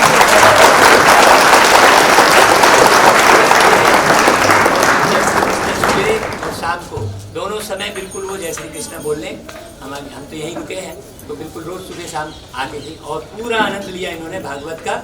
और आकर जो भागवत में सुनती थी उसे हमारे साथ शेयर करती थी। आज हमने ये पूरी जवानी जो एक दिन पहले सुनी है, सुबह 4 बजे 5 बजे महाराज जी के संग बैठ के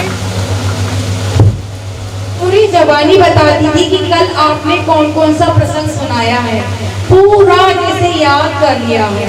और ये लालच में और जल्दी उठ जाती थी कि फिर महाराज जी 9-10 दिन बाद चले जाएंगे, मुझे ऐसा शुभ अवसर कहाँ मिलेगा, रात को 1 बजे सोना है।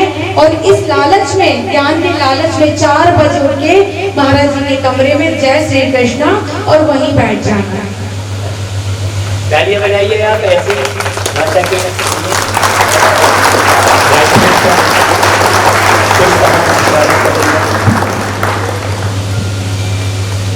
हमारे जब से देख रहे हैं कि बहुत मगन होकर माता जी नृत्य करती थी और सबको एकदम मगन कर देती थी, और बिल्कुल माँ जैसा प्यार दे रही है बिल्कुल। तो मन में एक आया कि नहीं, उनका भी सम्मान करना चाहिए।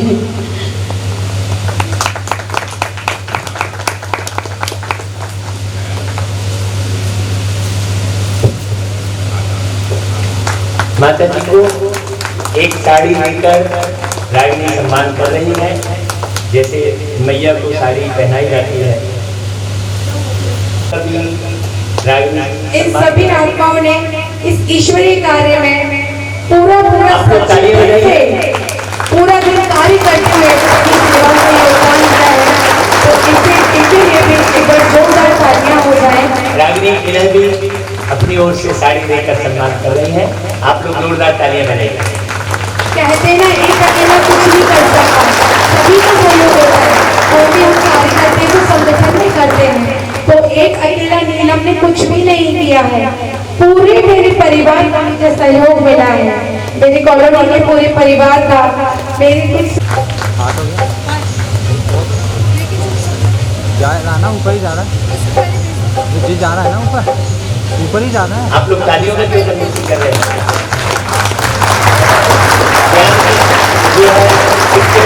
यहाँ से हम लोग सुनाते थे और उसमें आकर वो तर्क करने की इच्छा रखते थे। हमारे उमाकांत भाई के जिनकी किरणें पूरे कॉलोनी में बिखर रही हैं, मैं चाहूँगा उनका बहुत जोरदार तालियों से स्वागत करें।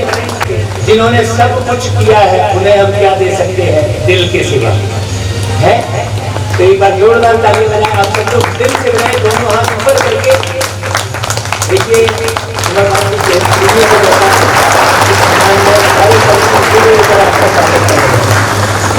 जय श्री कृष्ण।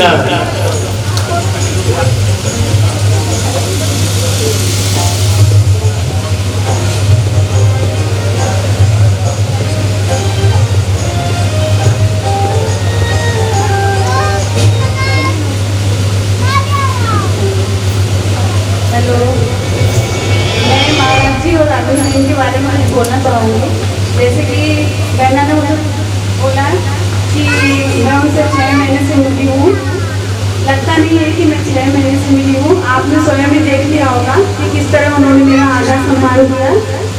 मेरे को जरा भी नहीं लगता कि उनसे बात करती हूँ या उनके साथ रहती हूँ तो मुझे जरा भी नहीं लगता कि मैं उनको कभी से पहचानती हूँ। मुझे ऐसा लगता है कि वो मेरे बहुत करीब सगी बहनों में से मेरे, तो इतना अच्छा नेचर है।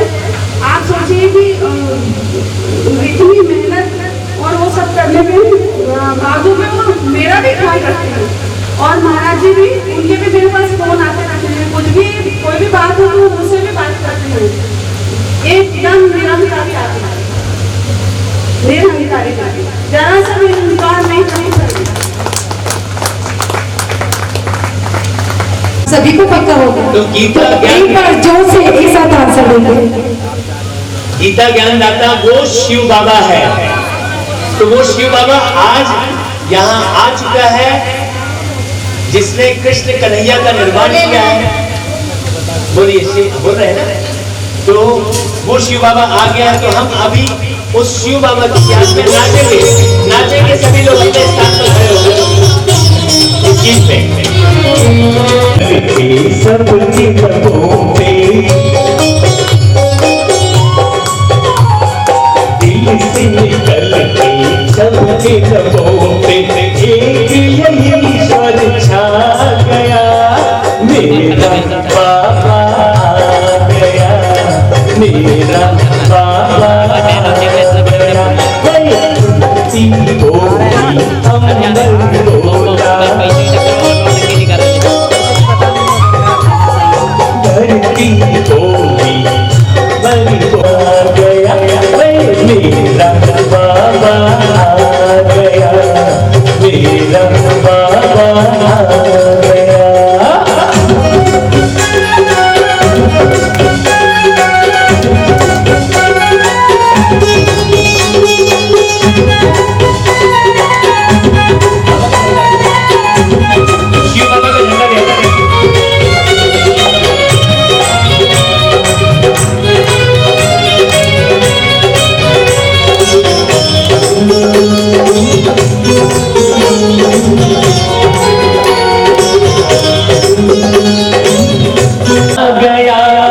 मेरा बाबा आ गया, मेरा बाबा आ गया, मेरा बाबा आ गया, मेरा बाबा आ गया।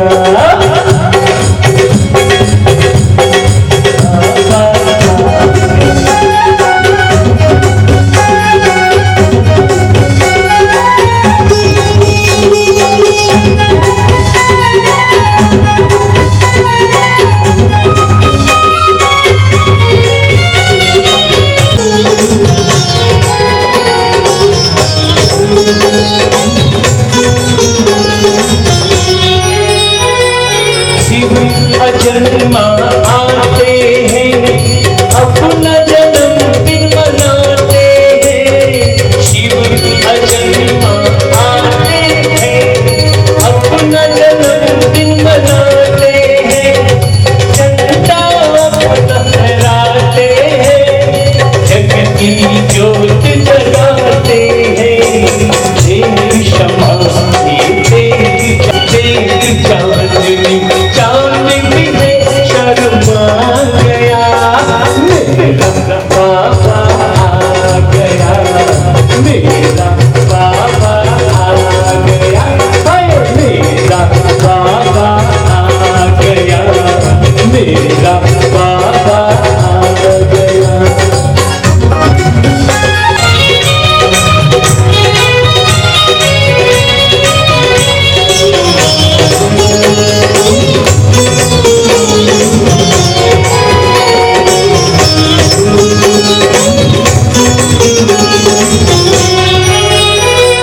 प्रभु की पड़ी परछाइयां गूंजी उठी शहनाइयां, प्रभु की पड़ी परछाइयां गूंजी उठी शहनाइयां। खुशियों की अमराइयां बजने लगी है बधाइयां। दिन हंसी गलियां मुश्किल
माफ कर दीजिए।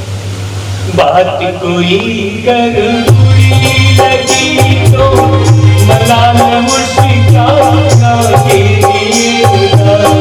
बात कोई करूरी लगी तो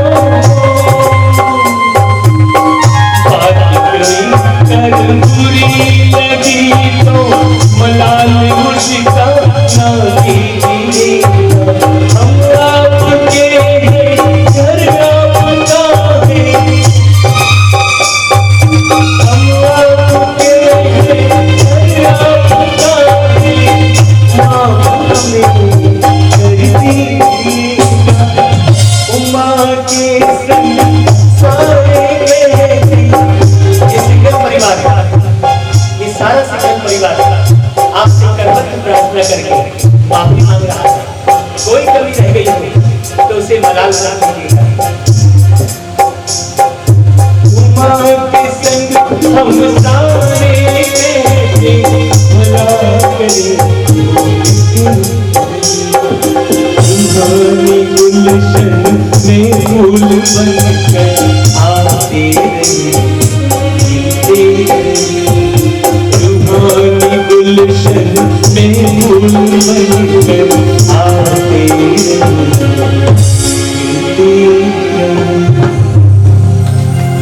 मैं आपसे कॉलोनी माफी और सिंगल परिवार की तरफ से कोई भूल हो गई हो तो आपसे करबद्ध प्रार्थना करके माफी मांगता हूँ सभी के साथ।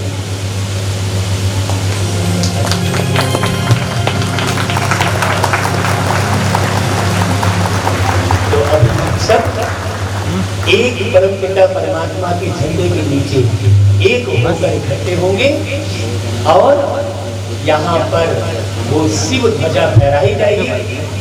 यहाँ से परमात्मा शिव पूरे ग्वालियर में ज्ञान की किरणें बिखेरे। मामा जी जो कि मुझे बहुत ही प्रिय हैं, मेरे 3 मामा जी हैं और मुझे बहुत ज्यादा स्नेह देते हैं, बहुत प्यार करते हैं। मेरी मामियाँ भी बड़ी प्यारी प्यारी हैं, तो उनमें से एक मामी तो मेरी आ चुकी है, तो मैं मेरी मामी को मदद करती हूँ।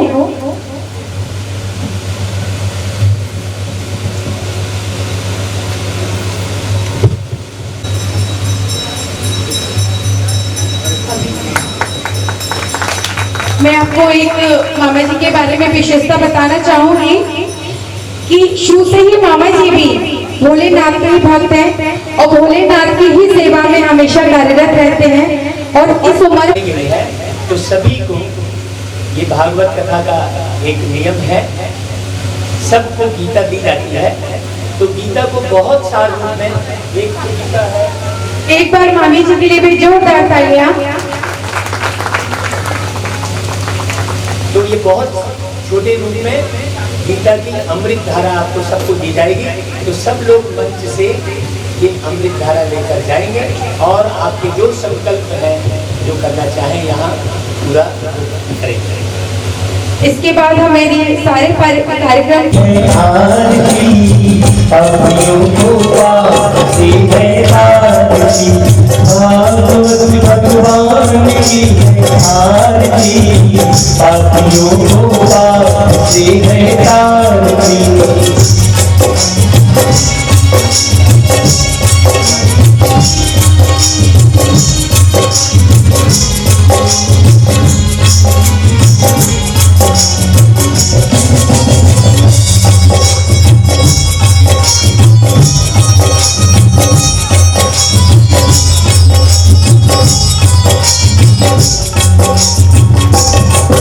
ये अमर ग्रंथ ये मुक्ति पथ ये पंचम वेद निराला नवज्योति जगाने वाला।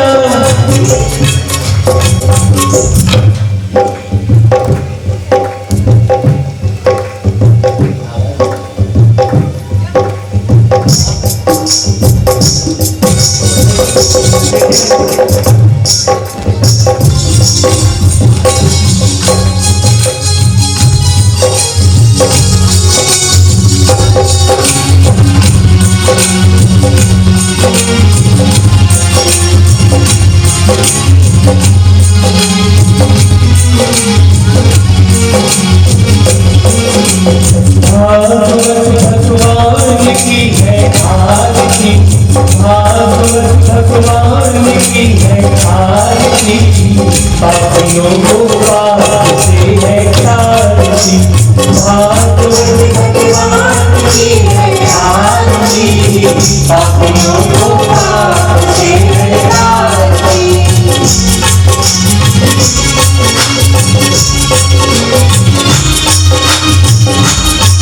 ये मुक्ति पन ये पंचम वेद निराला, नव ज्योति जगाने वाला ये अमर ब्रह्म। ये मुक्ति पन ये पंचम वेद निराला, नव ज्योति जगाने वाला हरि। ये मधुर बोल जगवंत बोल सन्मार्ग दिखाने वाला, बिगड़ी को बनाने वाला। मधुर बोल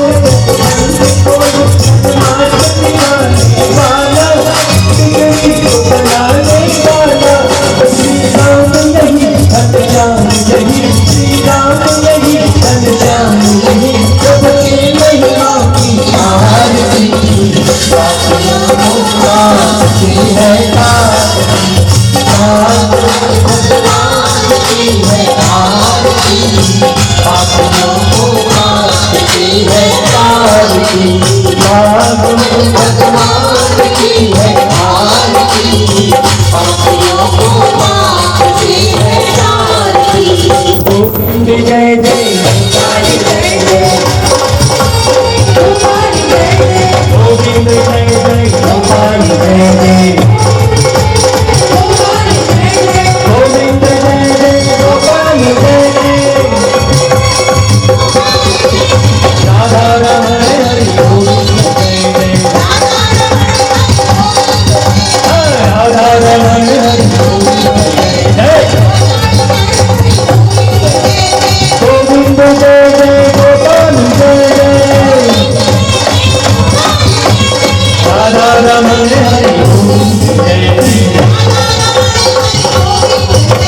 गोविंद बोलो हरि गोपाल गोविंद बोलो हरि गोपाल राधा रमण हरि गोविंद बोलो। राधे राधे राधे राधे राधे राधे राधे राधे राधे राधे राधे राधे सब बोलो राधे राधे राधे बोलो राधे राधे राधे राधे बोलो राधे राधे राधे राधे राधे राधे राधे राधे राधे राधे बोलो कृष्ण भगवान की और बिल्कुल ये भी गुजारिश करना है कि हमारी ये परेशानी उस परम पिता परमेश्वर के पास आज जा रही है।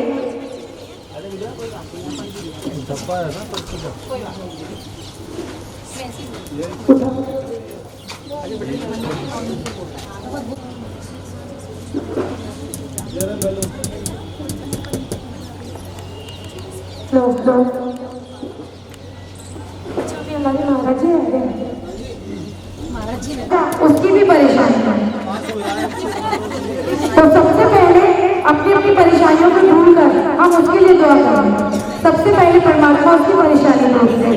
इस तरह से बच्चे के लिए जोरदार तालियां हो जाए। जो ये विश्वास करता है कि मैं अपनी परेशानियों को ईश्वर को बताऊंगा तो पूरी होगी है ना। आपका नाम क्या है? प्रिंसों की परेशानी प्रिंस तो राजा होता है। ओम शांति कहा था और रोज हमने ओम शांति लास्ट में कहलवाया था और ओम का अर्थ भी बताया था। ओम का अर्थ होता है मैं एक आत्मा। तो जब भी एक दूसरे से हम बोलते हैं ये भगवान का दिया हुआ परमात्मा शिव का दिया हुआ डायरेक्ट मंत्र है। इससे बड़ा कोई मंत्र नहीं है। यदि इस मंत्र का उपयोग हम एक दूसरे से बात करने के पहले करते हैं, ये मंत्र किसी संस्था विशेष का नहीं है।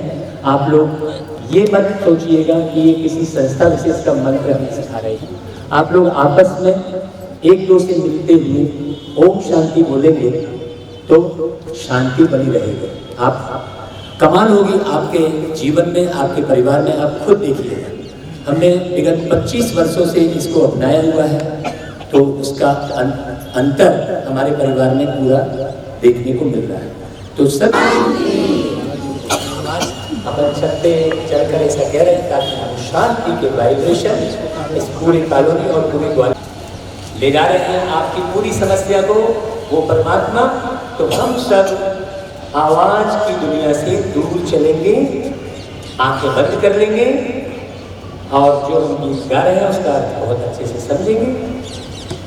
आवाज की दुनिया से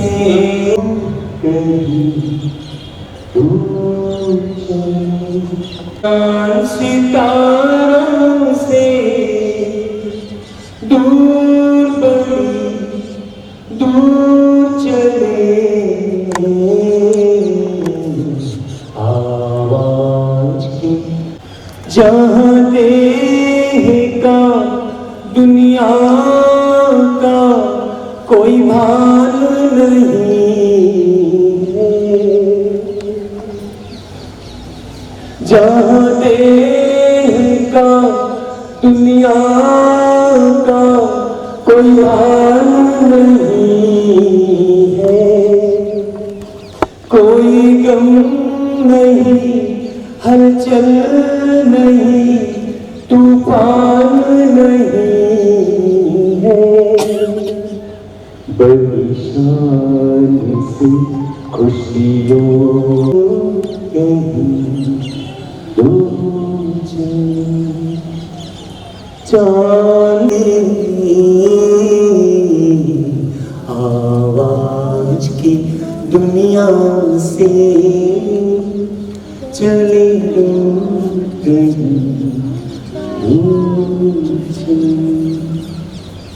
ओम शांति। अब सभी के हाथों से हमारे गुरु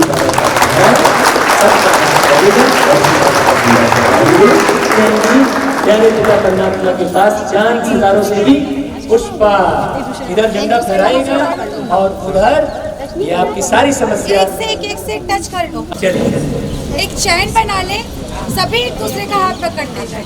इधर आगे टच कर, सब उसको टच कर ले, सभी करंट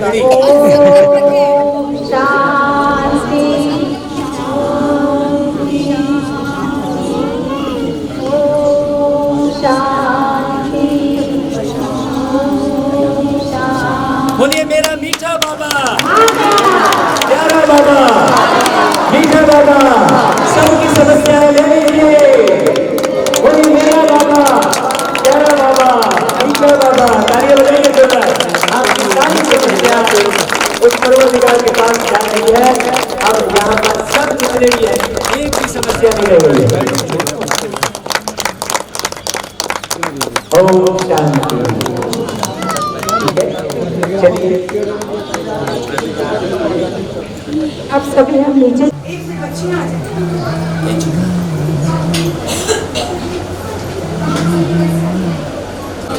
मीठा बाबा, प्यारा बाबा, वो लाइट तो जला देता, ये सब लाइट जला। तालियां बजा दीजिए सब लोग।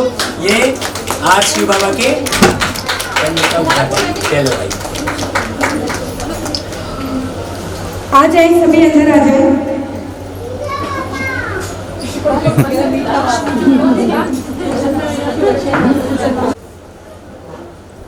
मेरा बस यही संकल्प है, जो खुशियाँ मुझे मिली हैं, जो प्यार उस परमात्मा का मुझे मिला है, आप सभी को उससे कई गुना प्यार, कई गुना खुशियाँ आप सभी को मिले। यही मेरा संकल्प है। आप दुखी ना रहें, सबको इतनी खुशियाँ मिले कि सबको लगे हाँ हमारा मिलन परमात्मा से हो चुका है। तो आप सब लोग बैठेंगे, सब लोग बैठेंगे, इसका परिचय दे देते हैं। यहाँ पर देख रहे हैं ये बिंदु परमात्मा। जब हम बिंदु परमात्मा का रोज ध्यान करेंगे यहाँ बैठकर, पूरे कॉलोनी के सभी लोग यहाँ जैसे आ रहे थे भागवत सुन रहे थे, वैसे ही इस कमरे में जो लोग हैं सब यहाँ बिंदु परमात्मा का ध्यान करेंगे, तो हर बात में बिंदु लगता चला जाएगा। एक आप और उसके बाद एक बिंदु लगा तो कितना हुआ? जहाँ पर ज्ञान अमृत की बरसात होगी और बिंदु परमात्मा का ध्यान सिखाया जाएगा। और ये कार्य हमारी नीलिमा बहन और हमारे उमाकांत भाई जी, ये दोनों प्रकाश स्तंभ यहाँ पर पूरा प्रकाश फैलाएंगे। तो आप सब लोग यहाँ आकर, यहाँ बैठकर परमात्मा का ध्यान अमृत का रसपान करेंगे। बोलिए सभी लोग अपने मुख से करेंगे तो करेंगे, बोलिए। ठीक है, प्यारे पिता परमात्मा बिंदु का ध्यान करके अपने एक के बाद लगातार बिंदु लगाएंगे, बोलिए लगाएंगे। चलिए, यहाँ से आपको एक अमृत धारा की किताब दी जा रही है, आप इसका अध्ययन घर में करेंगे। बहुत छोटी सी किताब है, ज़्यादा मोटी नहीं है, आप आराम से इसे पढ़ सकते हो। तो एक एक करके अभी किताब दे देना है बस।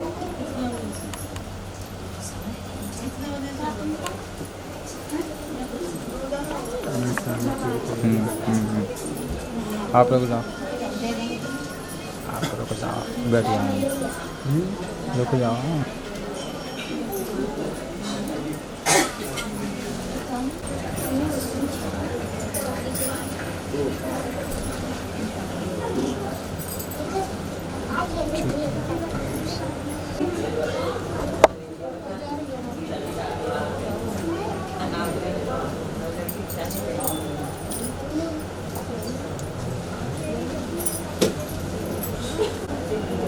बताओ।